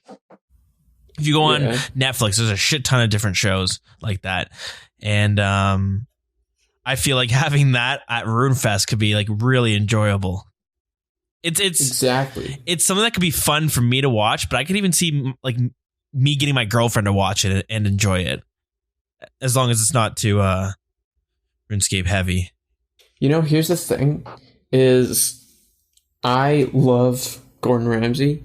Hell yeah! I love, I once binge watched all his stuff. That's actually like my fun fact when like back in college or like when you're in class and you're the introducing each other in like a discussion. Yeah, exactly. My go-to fun fact is always that I binge watched all of Gordon Ramsay's episodes of every single show. Sick. So I just hope we get some like content creators come up and like show their like actual cooking style. So you never know, maybe Wooks is like a master chef as well. Yeah, and you get the host from Iron Chef up there. Exactly. Yeah, you get like Gordon Ramsay, you get Binging with Babish up there. Yeah. Oh, dude, he should totally make an OSRS. I think we've gone over this, but he should make an OSRS special. Oh, perfect. Anyway, after the cosplay parade at 11:30, join us live for the cosplay show and cosplay Golden Gnome Awards at 12 BST. The cosplay parade, that's funny. Yeah, just a lot of P's in there. Cosplay parade. Join us live as the best cosplayers in the RuneScape and Oldschool communities compete for their chance to take home a Golden Gnome Award. Log into your RuneFest app to cast your vote in the best cosplay category. Nothing will beat the guy who had the animated Inferno cape from last year. Oh, no way. That's going to be super tough to beat. Man, people are... That guy was like... super talented when it comes to making these costumes. Yeah. Like in general, you go to any gaming convention, they can make some real kick-ass costumes. And I'm not one who would cosplay and shit, but sometimes you just watch someone who's like, they spent all year making it and you're like, wow, that's you got some real specific talent.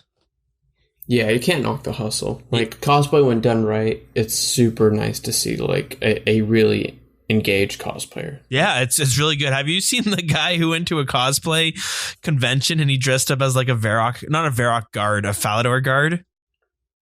Yeah, I did. That was pretty cool. And he looks like all the stuff he's wearing looks straight from RuneScape, and it's just like, I don't know, it's perfect. So out of place. Yeah. Next up is at 1 o'clock BST. It's the lore Q&A. Sick. 1 p.m.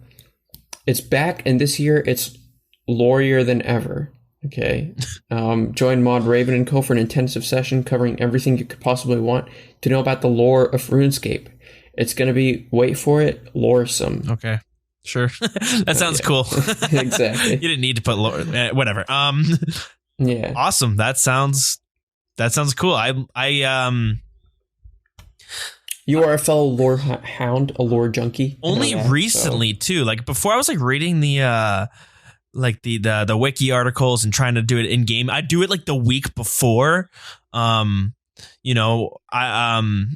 say I'm doing Lady Verzik. I'm actually, okay, spoiler alert, we're gonna skip lore this week because I just want to get this episode out. I'm so busy. I don't want to postpone as much as possible. But let's say I'm doing Lady Verzik. I would scramble around and try to read everything in game and on the wiki for Lady Verzik for that episode.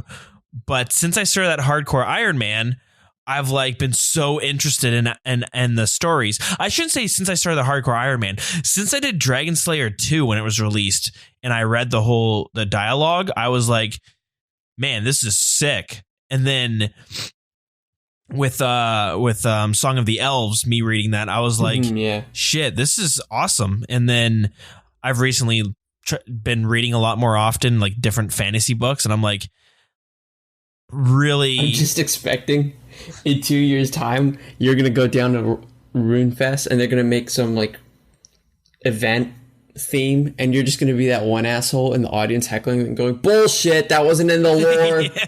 Yeah, they would never do that. The elves would never trade with the gnomes because they were at war. And they never even signed the peace treaty. Yeah, I know what you mean. But that would be pretty fun to see. But I got totally hooked on the whole like fantasy world building of stuff. I wish Old School did more of it, but it's really good. Regardless. And but it's so easy to miss.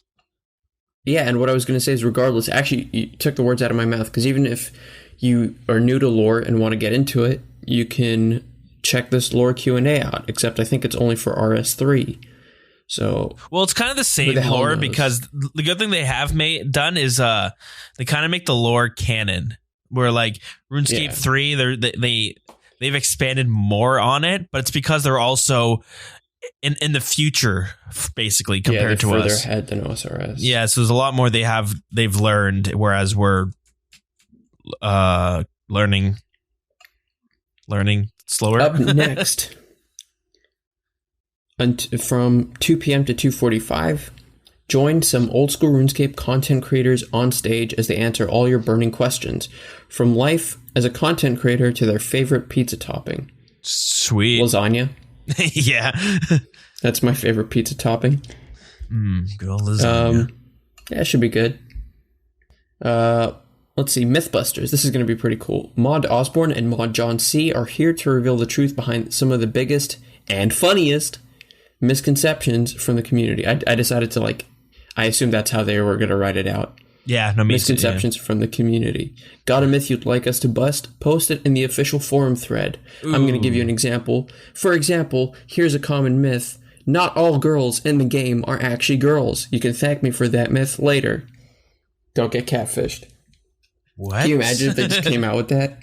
What? Actually, some of them are girls. We found one in the audience today. And you can see the spotlight trying to find one desperately, and they're just skimming through the whole thing. Nah, my boyfriend just dragged me along. Yeah. Well, okay. Next myth. Did you know that not all guys in the game are guys? And just crickets. Yeah. Yeah. Okay. They're all guys. They're mostly guys. You suck. It'll totally be you as well. You'll just be sitting there heckling the lore stage, and then you're going to go right back into the myth stage and heckle both of them.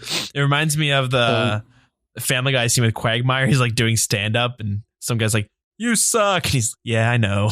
He just walks off stage. That's probably how they're going to end this section, let's be honest. They're just going to walk away disappointed. I was gonna make another joke about my social life there, but let's move on. Up next, Ron plays games. Everyone's favorite game show host and who the hell's Ron, by the way? He does a mod. No, I don't think he's a mod. I think he's just a Twitch streamer who I would assume is bigger than he is, but I think he's done a bunch of Who Wants to Be a Millionaire. But he'll have it all RuneScape tailored. And I know he's had some JMods on before, and it was every question they got right, it was a bond. He did it by bonds. So then at the end of it, he'd have 50 bonds that he would give away to people on a free-to-play world or something. Oh, that's pretty cool. See, that I didn't know there was a guy like that in that community. That's pretty cool then. The way he does it, it's super legit. You're watching it and you're holy shit, this is really close to a Who Wants to Be a Millionaire episode. He has all the interface and stuff. I need to Google that then after we finish this, because that sounds amazing. I thought it was just gonna be Bodhi in a wig or something, but I want to make sure I'm not lying here. Either way, everyone's favorite game show host and sheep enthusiast takes to the stage to bring you an hour of unadulterated, possibly family-friendly quiz show fun. And then finally, starting at 5 o'clock p.m., the RuneScape 3 keynote. And find out what you can expect from the next 12 months in RuneScape. Let's ignore that. Next up, 6:15 p.m., the other big one, the actual big one. Join us to find all the biggest updates coming in the old school RuneScape keynote. Sick. Boom. That is going to be the big one. That is when they're going to a announce big one. Raids 3. So Next week, I think, will be the last episode before RuneFest. We're going to make our predictions there. So you said again? Next week should be the last episode. Oh, before RuneFest. So we're going to make that like our RuneFest predictions episode. Yeah, we'll have to quick fire it. Let's see. Yeah, that's right. I gotta make sure I got that week off because I know we have the Fremennik quest as well. Yeah, we have that coming up. But what I wanted to say was we have Zyra's. You might recognize him in the clan chat and or the Discord, who's going to be our live on the scene correspondent. Oh, yeah. So he'll be there trying to get some interviews and stuff. But I got to talk with him. We're going to plan something and see how we can do it. I think it would be cool to, I don't even know if you're able to do this, but do like as if like I'm streaming, we're watching the RuneScape stream together, but then also having Zyra's on the line so he can give us the details, what it's like, with the boots on the ground over there. That would be pretty sick. Imagine we like connect into the stream and we're like, okay, let's try and hit up Zyra's. Like, let's see what he's found. And it's just like, we're waiting, comes and he's like, hello? Hey, Zyra's, what have you found so far? And he's just like, this place stinks. Or he's like really... It just smells like gamers. Gets really drunk and he's like walking on stage and we're like, oh no, oh no. Cut ties with him, he's gone rogue. Yeah. It should be fun though. It's going to be exciting. Yeah. It'll be fun. We'll have to figure out something. I got to make sure I don't have to work that weekend. Oh yeah, that's going to be pretty sick. Lastly, they have a secondary stage, the panel stage, which is where you'll find JMods and content creators hosting talks on all kinds of topics. The annual lore Q&A with Mod Raven. Isn't that in the main stage as well? What the? There's a few. That's what I was looking at it. Some things are on both stages, so I don't understand. Okay. So anyway, let's just plow through these. At 12 p.m., another slice of wiki. It will basically be the big wiki editors from the OSRS wiki talking about how they do their thing. Cool. 1 p.m., bringing a creature to life. It's going to be like an art team panel where they show you how they try to come up with new creatures and how to design them and stuff and what their thinking process is. Cool. 2 p.m., the making of Oldschool RuneScape Mobile. As the mobile team talks about how they ported RuneScape onto mobile. That's probably going to be really technical heavy, but I guess if you're into that stuff... Could be interesting to hear about the issues that they faced, right? Yep. And then 3 p.m., so you want to be a streamer, basically just a bunch of up-and-coming streamers talking about like their journey and the process of becoming a streamer. And then the RuneScape annual survey results. The results of the RuneScape annual survey, pretty self-explanatory. Mm-hmm. A day in the life of a JMod, 5 p.m. What it's really like to work for Jagex. A Q&A section where you get to ask JMods from all different teams about their roles. And then the RS keynote reveal Q&A. So while the old school... That kind of defeats the purpose, but while the OSRS keynote is happening at 6:15 p.m., the RS3 keynote panel will be taking Q&A sections on the other stage, which kind of sucks if you're a fan of both games, but... Yeah, true. Either way, then they have... Then I think it's a glitch here, because then they just go back to 5 p.m. and it's just the RuneScape keynote and the old school keynote. So I think it's just finishes with the RS Q&A. Yeah, I think that's it too. I think it's messed up. If you look at the... This is a really, really bad... I mean, so if you don't know, if you go on the dev blog right now, unless it's fixed by the time you hear this, it's all just black. It's a black background with black text, so you can't see anything. But what you have to do is, with your mouse cursor, highlight it, and then you can see the text pop up. So yeah, this has been so hard to read in black and blue. And when did this come out? Like 20 days ago. Yeah, literally. I don't think it was that bad, though. I can't remember it being like that when I first looked at it. Maybe Jack's got hacked. Was it always that bad? I don't know. I'm just looking at it now for the first time. But anyways, regardless, man... Every year, RuneFest sounds like it would be an absolute blast to go to. I I always expect, like, I love RuneScape, and the community is great and also interesting at times. But, you know, I'm always like, my first, my impression, what I'd imagine or assume the RuneFest would be Your like. knee-jerk. Yeah, my knee-jerk reaction without reading anything about it is like an older version of Minecon, the Minecraft conventions, if you've ever seen any cringe compilations. Yeah. Which is, but like, you know, every year I watch it and reading all these events, it's like I'm completely wrong. They seem like a blast. And it's something that I would love to go to next year for sure. Like having the cook-offs and having lore Q&As and like the Mythbusters and the keynotes, and they have open bar, but they have a bar that's open. Like it sounds like a great time. It's like I don't mean to keep going, but like it's kind of like, I want to compare it to the Area 51 raid that took place a couple days ago. Did you pay attention to that? I did, yeah, and I saw a bunch of that stuff. Yeah, so it's like you have a bunch of people who showed up for the Area 51 raid, and then you'd expect it to be like kind of cringy, but then you realize everyone there is just partying and having fun. And and that's what I was gonna say, is from what it sounds like, from like some of the glimpses that you see, it's like the whole thing is super cool, but then the parties they throw are like wild. I'm assuming they're also like genuine party animals in Jagex, because apparently they like get into a bunch of shit with their old like hosts for the RuneFest, because like the parties get wild or something and stuff. And it's like not what you would expect from a RuneScape convention, and it seems like it would genuinely be a good time. They're just all sitting there raving, like just going crazy off pills and liquor to Sea Shanty 2 on repeat. Yeah. But it's nice, and it's like kind of wholesome, you know what I mean? Yeah, no, the actual event is always like really nice.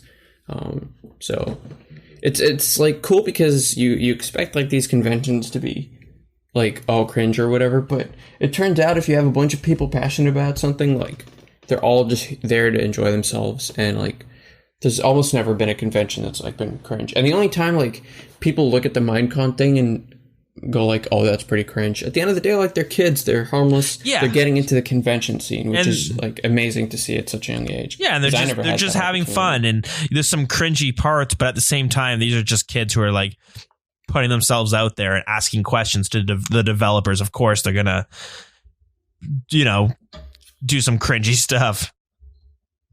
Like, you know, we all did cringy stuff, but I'm also not talking to developers of like arguably one of the biggest games in the world. Exactly. So we'll see how it goes. It should always be super fun, excited. RuneFest predictions. Hell yeah. Are going to be pretty cool as well. Do you want to move on to some actual game-changing updates? Right. Okay, yeah. Let's see what actually made it to the game these past couple weeks. Hell yeah. We'll start with the two small ones. Last week's update was super tiny. Basically, just two new things. A new teleport tablet, the only thing that passed the LMS poll, so the Dark Crab Teletab is now in the Last Man Standing store. They provide quicker access to Callisto and Venenatis and leave you in a single-way combat zone between the bears and spiders in level 33 wilderness. All right. Basically, to the very far east, right next to the fishing spots. Sure. Also, POH costume editions, Mudskipper hats and flippers can now be stored in the Magic Wardrobe, and the stale baguette in the fancy dress box. That's pretty much it. There's new merch in the store. Cool. They have a bit about checking out Oldschool RuneScape leagues and Fremennik Exiles coming up. And in other news, PvP rotation is switching over to Period A. And the value of the Eternal Slayer Ring has been increased so that it protects over more items on death. Berserker Necklace ornament kits and the actual ornamental Berserker Necklace has been updated in terms of their descriptions to match the actual appearance. The Elven skirt variations no longer attach to the Crystal Grail or Ale of the Gods when equipped together. The 3 remaining Elven chat heads have been updated to match the style of the other elves. The spam filter now blocks the messages displayed in the chat box when players sing items in the gauntlet. A clipping issue with the observatory professor has been fixed. And a stretching issue when female characters created potions with the music cape equipped has been fixed. All right. So, tiny updates in the long run. Yep. The week before that is the big one. So we'll start with its POH advertising and PvP balancing. Let's get the PvP out of the way, if that's cool with you. Sounds good to me. Nice. So imbued god capes have been changed to behave as other untradables do and turn into a broken form when PK'd in PvP. Purdue will repair them for 75k each, but you can also use Trouvé parchments on imbued capes to turn them, to allow them to be kept unbroken if you die past level 20 wilderness. Cool. Magic defense calculation changes. So we talked about how they wanted to change the way PvP magic defense works from 70-30 ratio of magic to defense stat to 50-50, just like Deadman mode. So they are going to put these adjustments into a beta that started last Thursday before they add them into the live game. Cool. And then lastly, and something that has been a big part of community chatter as well, which is the new POH advertisement board. So after passing at 91.5% in Oldschool content poll number 68, the POH advertising board is here. Players above 50 construction can now advertise their house on a listing board beside the POH portals, and it looks super in-depth if you look at the GIF, but they basically explain it. The columns on the board show the owner's construction level, if they have a gilded altar, a portal nexus, a jewelry box, a pool, an occult altar as well, and if they have an armor stand. And then for each one of those, they also show the tiers. So let's say you have an ornate jewelry box, but only a second to best pool, it'll be shown in the advertising board. And I think if it's white, that means it's the best possible upgrade one. So you basically want to look for something that's all white if you want to max POH. All right, cool. The last column shows the owner's house location and allows entry if they're home. I don't know if this means that you can now join your nil houses in Remington or whatever. Yeah, I don't think so. Yeah, because they show in the GIF there that you can change the filter so only houses from this portal are seen. Finally, the columns can all be sorted from highest to lowest, and you can toggle the ability to only see houses from your portal, from the location that you're at right now, I mean. And you can right-click or long press the advertising board to visit the last house you were in if the owner is home. And the board can hold up to 200 advertisements per world. This is a really nice change that we were talking about, how you have a niche in your community. I know you're a big fan of player-provided services kind of thing. Yeah. Yeah, it's nice. I mean, if I could nitpick, I would say that having it as a birdhouse, as the board that you click, it seems kind of lazy. Yeah. I would have a little literal billboard, but yeah, I like this change. It seems good. It's better than having, bots and other people spamming outside the house portal. Yeah, and I think the reason why they made it a birdhouse is because if it was a billboard, it would be a little not unrealistic, but it just breaks the immersion if it's just constantly updating. But the way I see it is in a birdhouse, you just constantly get birds from all over the different portals. The hosts are sending their birds to each one. I don't know. Yeah, I think it's just one of those things, yeah. This moves us into what's been going on in the community, actually, because a couple of hosts have actually quit since this update came out. Oh, the big-time hosts. Did you know that? Yes, they have announced that they will no longer be hosting anymore because of the backlash to this. Okay, let's hear it. What happened? Basically, it's not too much. The update has been mostly well received, but it's just, I guess, that some people have announced that they are quitting hosting just because of the new update making it harder for them to advertise their house, and it seems like it's not worth it for them. I'm trying to find the actual announcement that was made on Reddit. Yes, X-Grace and AFUL are boycotting hosting because of the update. Oh, I actually recognize those names. Yeah, so apparently AFUL is saying that the JMods didn't consult the the hosts before they made this update. That being said, most people are like against them. Most people are just saying they're being entitled and whining about nothing. Sure. And then in response, somebody made a massive wall of text. Have you seen this? No. Called The Ugly Truths About World 330 Hosting. Ooh. Basically, it is a super, super long wall of text that basically says that the reason why this change is good is because it stops these guys from having a monopoly. They're all basically in on it together, and that there are lots of these. There are lots of little money makers like these. They're like shady money makers that are still legal, but they're not going to be put on the OSRS wiki and stuff because they're to do with the community. Mm-hmm. So one of them is hosting POHs. A lot of the times people host POHs because it's really, really good money. Like really good money. And so people get into hosting the POH. And this guy basically exposes them and says that they have like their own little secret group, and they time it so that just as one person finishes like a 16-hour hosting session, the other host that's well known conveniently starts theirs the moment they finish, so they don't like stand on each other's toes and steal each other's business. Interesting. Okay. Kind of thing. They have a way of, this is all coming from this wall of text, which again is anonymous, but apparently this is somebody who used to be in that community and got burned on all the toxic drama. Apparently they have alts that are strategically placed so that they give themselves fake donations to make it seem like it's like etiquette or like a standard to tip or donate something to these guys. So if like it's been 30 minutes and nobody's donated, they're going to have an alt trade them like 50 mil and say, thank you XYZ for trading 50 mil. Like your donation is really kind. It helps me keep going. Mm-hmm. Sometimes the alts try to like name and shame people, or not name and shame, but just go like, wow, I can't believe nobody's donating. Let me donate because this is ridiculous. You've been hosting for how long now? And it's like sometimes they ask questions like, hey, do you make money? And then it's like a fake two-way conversation where it's like the same person talking to each other, but on a fake account saying, do you make money? And then the host goes, no, actually I lose money sometimes because I have to pay people and stuff. And it's all fake because it's all just made on alts. So it tries to get people to host, get people to donate to the hosts.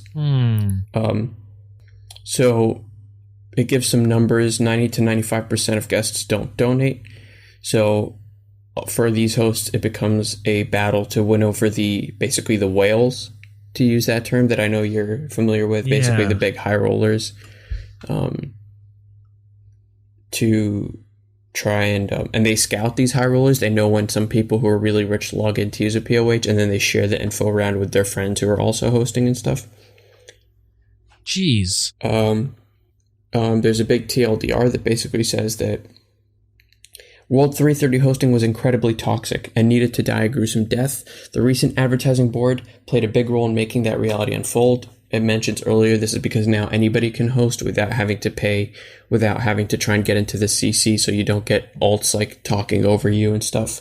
You can just advertise your POH and what it has. It was saying that contrary to popular belief, it's not as good as money as Vorkath, Zulrah, Raids, etc. They make way more money there with more enjoyable experience and a chance at a pet. And that, in this player's opinion, is better than putting on a fake smile and talking to all the world's loneliest players that sap all your energy for 10 plus hours a day just because they're winning Ancestral and there might be a chance of them donating to you. Damn. That's all this whole underground world. Exactly, just unfurled. It's like racketeering in Chicago all over again. God damn, that's interesting. Well, I guess it's all over and done with. This is probably 6ix9ine snitching on these guys as well. You know, I've been seeing a bunch of keeping up with that. I see the memes. I have no idea why. It's just this hip hop artist who like got arrested, and he used to be like affiliated with some criminal activity, and he was facing like up to 47 years in jail. But basically, he signed a deal that basically if he goes and snitches on everyone, he can potentially get his sentence reduced. So, so he did. He has been snitching like crazy. Yeah, if you want to, like, I'll send you a couple links after the episode. Damn. All right, well. Guys like snitching on like the most innocent people as well. They straight up ask him like, while you're in prison, have any security guards come up to you and ask you for an autograph? And he goes, no, none of the security guards, but one of the nurses did. It's like, what the hell? Why do you have to put that in there? What's she done? That's funny.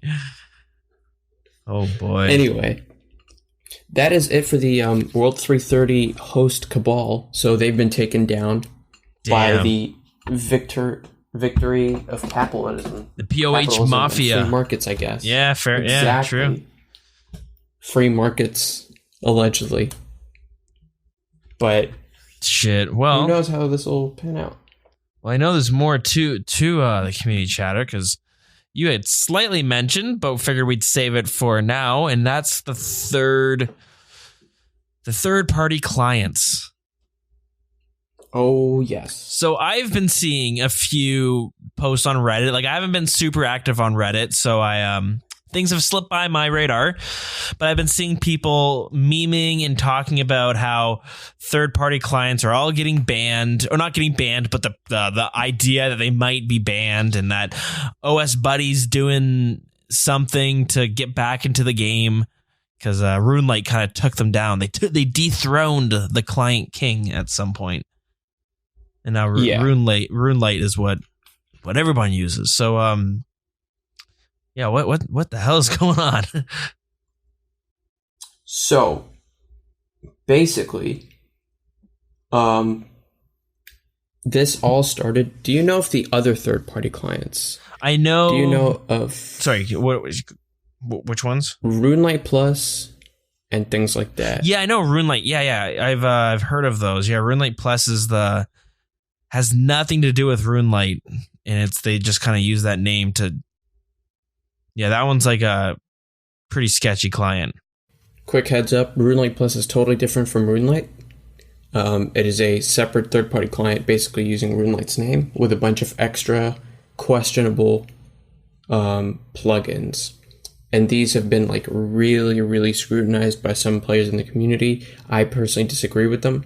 They're basically called cheat clients. Mm-hmm. So it's an important distinction to make, and that's why I start with it. There's a difference in this conversation between your regular third-party clients, which are RuneLite and old OS Buddy, cheat clients like RuneLite Plus, and the vanilla client, which is just the basic thing that you download off the OSRS server. So in case somebody was confused about those three terms, that's generally what they refer to. Yeah, so vanilla is the stripped down client with nothing, basically. Exactly. Yeah, and then basically, or not so much the stripped down client, but basically with none of the features added onto it. Yeah, it's just the basic experience. Yeah, and then you got RuneLite OS Buddy, or at least old OS Buddy. I'm sure we're going to hear more about that. They have features that are they make the experience they're the easier. It's like quality of life features, and then these new ones like RuneLite Plus and other clients, they're as you said, cheat client. It's like they're not quite botting,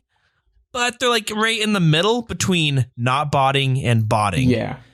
They're very, very gray area. So to give some examples, on RuneLite Plus, for PVM, they tell you so much more information that they basically play the game for you.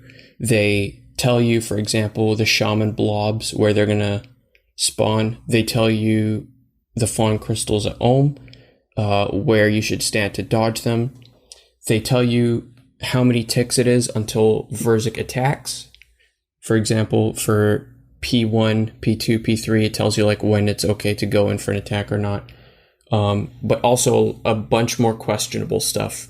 There's a left click option for pickpocketing, blackjacking Menaphos thugs. Mm-hmm. So instead of the right click thing that people always hated doing, it's turned blackjacking into something really questionable because you can spam left click. Yeah. And you can get way better experience rates, which is game breaking. And basically there was an Inferno plugin at one point that told you what to pray flick in the Inferno. Lots of Theater of Blood, quality of life, quote unquote quality of life stuff. It wasn't quality of life, it just played the game for you. There's one plugin that shows the maze for you at SodaSeg. So you don't have to worry about someone running the maze. It basically defeats the entire point of the mechanic. Sure, yeah. Things like that. And people trying to justify it by saying it's quality of life. I highly disagree. At that point, it's just playing the game for you. It's game breaking. Stuff like that. Yeah, that's... And it's been talked about. It's a bit too much. And... Yeah. And the one thing I want to mention about RuneLite Plus is, like, if you're listening, you're like, oh, I kind of want to use it.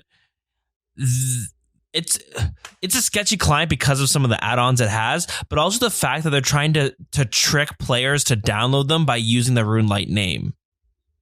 Yeah. You know what I mean? Like, if they were a very trustworthy client, why wouldn't they just come out with a new name? Like, I don't know, Rune just like Player. OS Buddy.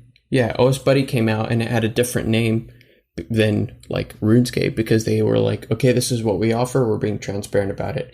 And then RuneLite came out and said, this is what we offer that's different from OS Buddy. They could have called themselves something like Rune Buddy, but they didn't. They called themselves RuneLite. Or OS Buddy 2. You know what I mean? 2.0. Yeah. Electric Boogaloo. Yeah. But regardless, there have been some issues in the past.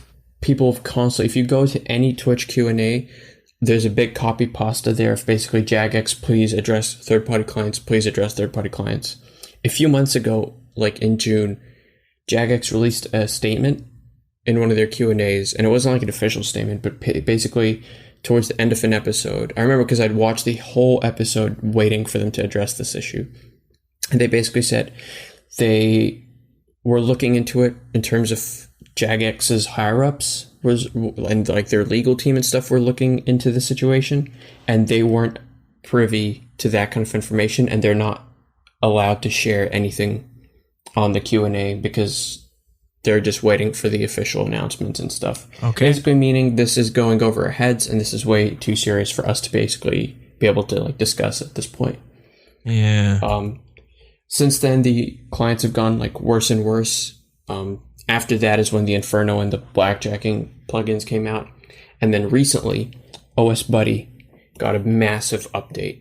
And the update basically turned it from a regular third-party client into a cheat client. Oh. So they're called quote-unquote enhanced plugins. So here are some of them. Enhanced blackjacking, which is basically the left-click blackjacking. Enhanced prayer altars, which is left-click prayer altars, so you can one-tick bones. Pretty groundbreaking. Left-clickable training construction. You can just left-click to build and left-click and spam the one button. Left-click logs to train fire making. Things like that. So they've basically turned themselves into a cheat client to try and get some of their fallen player base from RuneLite. And since then, like, the third-party client discussion has been ramping up a lot, especially on things like Reddit. I think the Q&A had to address it at another point. And the problem is Jagex have straight up admitted before that they don't know what client you are accessing the game from, which is why botting is a thing. Because bots use their own client. PvP bot clients as well can automatically change your prayers for you and stuff if you're PvPing. I heard that's bad in last man standing competitive. Yeah. And Jagex can't actually track that because they don't know. In the current state of the game, they don't know what client you're using to log in, pretty much. And that's the whole argument behind not like worrying. That's what all the cheat clients say. Like, don't worry, you're not going to get banned because Jagex can't tell that you're using it. Some of them say that their clients are still like technically legal, and Jagex has never said no to the plugins, which means they're technically legal by their definition. So that's basically how they've been allowed to stay alive, because Jagex hasn't been able to beat them. And from a technical standpoint, the only thing Jagex can do seems to be to have a blanket ban on all third-party clients. Yeah. By basically making it so that if you don't access the game from using maybe some kind of DRM, not in the same way of like DRM in terms of Steam and iTunes and stuff, but just like if you don't access the game from that specific program, the game won't let you log in or something. Things like that to basically stop the third-party client issue, which might also potentially stop the botting issue. And it seems like a very valid question, except a lot of people have been saying that like they need RuneLite, because RuneLite is not so much quality of life as it is turning a lot of the BS from the original vanilla client into playable content, because you don't get 60 frames per second on the vanilla client. There's no GPU plugin, which means your resources on your computer will always be strained. It'll lag a lot more, and because there's no 60 FPS, it'll lag even harder. Things like bank tabs and stuff, these are things that I use as well. Really helpful things like that, that just help you play the game without playing the game for you, has been a big issue so far. In terms of being able to keep them and remove them. And my idea, I think I mentioned this before, is just incorporate RuneLite just like they did with the OSRS wiki. Incorporate it into the vanilla game, so you have the vanilla client that you download, and then below that, when you go to download the client, it says this is the RuneLite version, or this is the upgraded version, which has these quality of life changes. And that way Jagex can monitor it. I mean, at that point, it's almost like replace the vanilla client with RuneLite, maybe have all the features turned off RuneLite, so you'd have to go in and actually change them yourself. But and maybe the problem is you might have to, the resources from Jagex, you might have to have some JMods who are going to kind of overlook everything, like make sure everything's good on the client. Exactly. It's tough, but yeah, as you mentioned, there's a lot of issues right now with cheat clients, and people see it. Deadman mode tournaments, people would see it when someone's they're PvPing and they're able to like one tick switch everything before the dude's even like on the tick the dude changed his weapon. They can swap real quick. That's probably straight up botting, but still, who's to say that's not coming from the? Because I know there's been rumors of PvP clients that are going to do it all for you, or ones that they blow up barrage, so it's like the size of your whole inventory. You click it, it's so easy to cast a spell, right? Yeah, and that's in cheat clients as well. I think that's in RuneLite Plus as well. Yeah. So I didn't want to go into all the features of RuneLite Plus. Like, it's pretty extensive how game breaking it can be, but yeah, it's something that like, if you use it, you have to, if you plan on using it, do it, and as long as you're okay with your account getting stolen or banned. Yeah. Otherwise, it's safer not to touch it. Yeah. So as of now, there's no concrete answer, but basically there are rumblings of things that might be coming to change it. And apparently Jagex is getting pretty close to announcing something. Man, wow. Not much has happened this month, but at the same time, a lot has happened. Mm-hmm. Nothing has been happened, but it's like everything's just around the corner. Everything's being teased right this month, but that's huge. Yeah, that's a big. Yeah, third-party clients, they're you kind of need them at this point, right? Yeah, what do you do? What can you do? Yeah, it's a weird situation, but we'll have to see what Jagex actually pulls out, and I'm sure whatever answer they have, there's gonna be someone pissed. So we'll see how that. That's for sure. We'll see how that turns out. Oh, quick thing I want to mention that I saw that happened. When Last Man Standing came out, was released, there was a bug where players were able to get onto the Ancient Magic spellbook without ever having completed Desert Treasure. Yeah. That was fixed pretty quickly, but there was a time where, you're able to cast Ancients even if you didn't do Desert Treasure. That's it. That's all. Have you seen anything else in the community that went on? No, that's pretty much it. Just the hosting controversy, the third-party client controversy. The community chat should just be the controversy section. Yeah, it's a good section. All right, well, if that's the case, this is the segment where we like to teleport back in time to follow this game each week as the game was released. Right now, we're in 2001 and September 23rd. And there's only actually one update that happened. and that is the release of Dragon Slayer. It says this quest has been designed with more experienced RuneScape players in mind, so it's a fairly tricky one. To start the quest, go and talk to the guildmaster in the Champions Guild. From there, you will have to solve a series of puzzles before traveling to slay the dragon itself. Only heroes who have proven themselves worthy by completing this quest can purchase and wear the best armor in the game. The new Rune Plate Mail Body. Yeah, the release of Dragon Slayer 1 and the Rune Plate Body. Big moments. That's pretty cool. It's interesting. Yeah. That is pretty sick. But yeah, okay. That's all that happened. That's all that happened there, because they were rearing up, and wow, nothing happened in October. That's unfortunate. Spoiler alert. Be a little bit before we come back. There to goes this. our content for the next 4 weeks. Yeah. Whoops. Well, anyways, let's skedaddle over to the Grand Exchange. Because I said we're gonna come revisit lore for next week. We were away from the show for a couple weeks there, so we got a lot to talk about. So yeah, Grand Exchange time.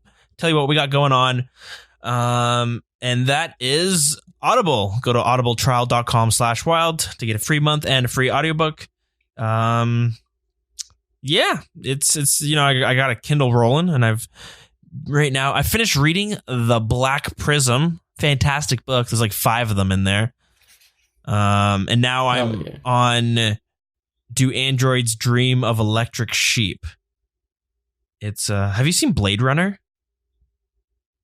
No, I haven't seen Blade Runner. I haven't either, but people say it's a really good movie, and the book that I'm reading is what inspired Blade Runner. So yeah, so that's what I'm on right now. It's pretty good. I just kind of started. It's based in the future. It's most of humanity has left Earth, and they've gone to Mars and the moon and built colonies there. But there's some people left on Earth, but there's androids that are just like people who live among them, and they're like very discriminated against. And it's about this dude who's trying to hunt down androids. He's like a bounty hunter for androids, but they seem just like people. That's pretty cool. It seems interesting, and I'm not far enough into the story yet to figure out why people hate androids so much, but yeah. So if that interests you, it's audibletrial.com/wild. And finally, another way you can support us is Patreon, patreon.com/The Wilderness Podcast. Our supporter of the week is Sergeant Turtle. You and I, Magpie, we sat down and recorded a Ramble episode that was coming out early on Patreon. I've been so busy, haven't even been able to do these regular episodes, so haven't came out with a Ramble yet, but I had some people who were reached out to Rendy on Twitter asking if he'd be interested, and he was like, hell yeah, just get one of us to message him. So I am probably going to send him a message and let him know I'm a little busy at school right now, but I think things are slowing down. We might be able to sit down and record something, because that'd be pretty fucking cool. So yeah, you might have that to look forward to, but more on that later. Yeah, and that's pretty much it. It's our 3rd year anniversary, the anniversary show. But man, we have so much content to get through. It's been a big episode. And then it always is. Yeah, and then next week, prep before RuneFest. And the week after that, it's the post RuneFest episode. Man, we're going to be busy over here, but it's going to be fun. I'm excited to hear how RuneFest goes. I am excited to hopefully be able to watch the whole thing live and talk to our on the scene correspondent, Zyras. It should be a good time. Yeah, but yeah, if you want to come hang out with us in game, you can do that at WildCC. Our Facebook is facebook.com/The Wilderness Podcast. Twitter is at The Wilderness RS. And email is thewildernesspodcast@gmail.com. Yeah, we have Discord. It's pinned on Twitter and Facebook. Magpie, anything you want to plug? I know you're not big into like the streaming, but I know you've streamed in the past a bit, right? Yeah, I actually, unfortunately, can't stream at this place. Oh, the internet. My new apartment, unfortunately. Yeah, my new internet is as good as my old one, so I'll try to update that when I can. Yeah. And we'll see how that goes. I basically have to say that in like a quiet voice, but hopefully, I'm like trying to figure out if I can get another internet service provider into the same apartment without like anyone finding out. But yeah, we'll find out. I need to figure out the logistics of internet cables and stuff. Interesting. Okay.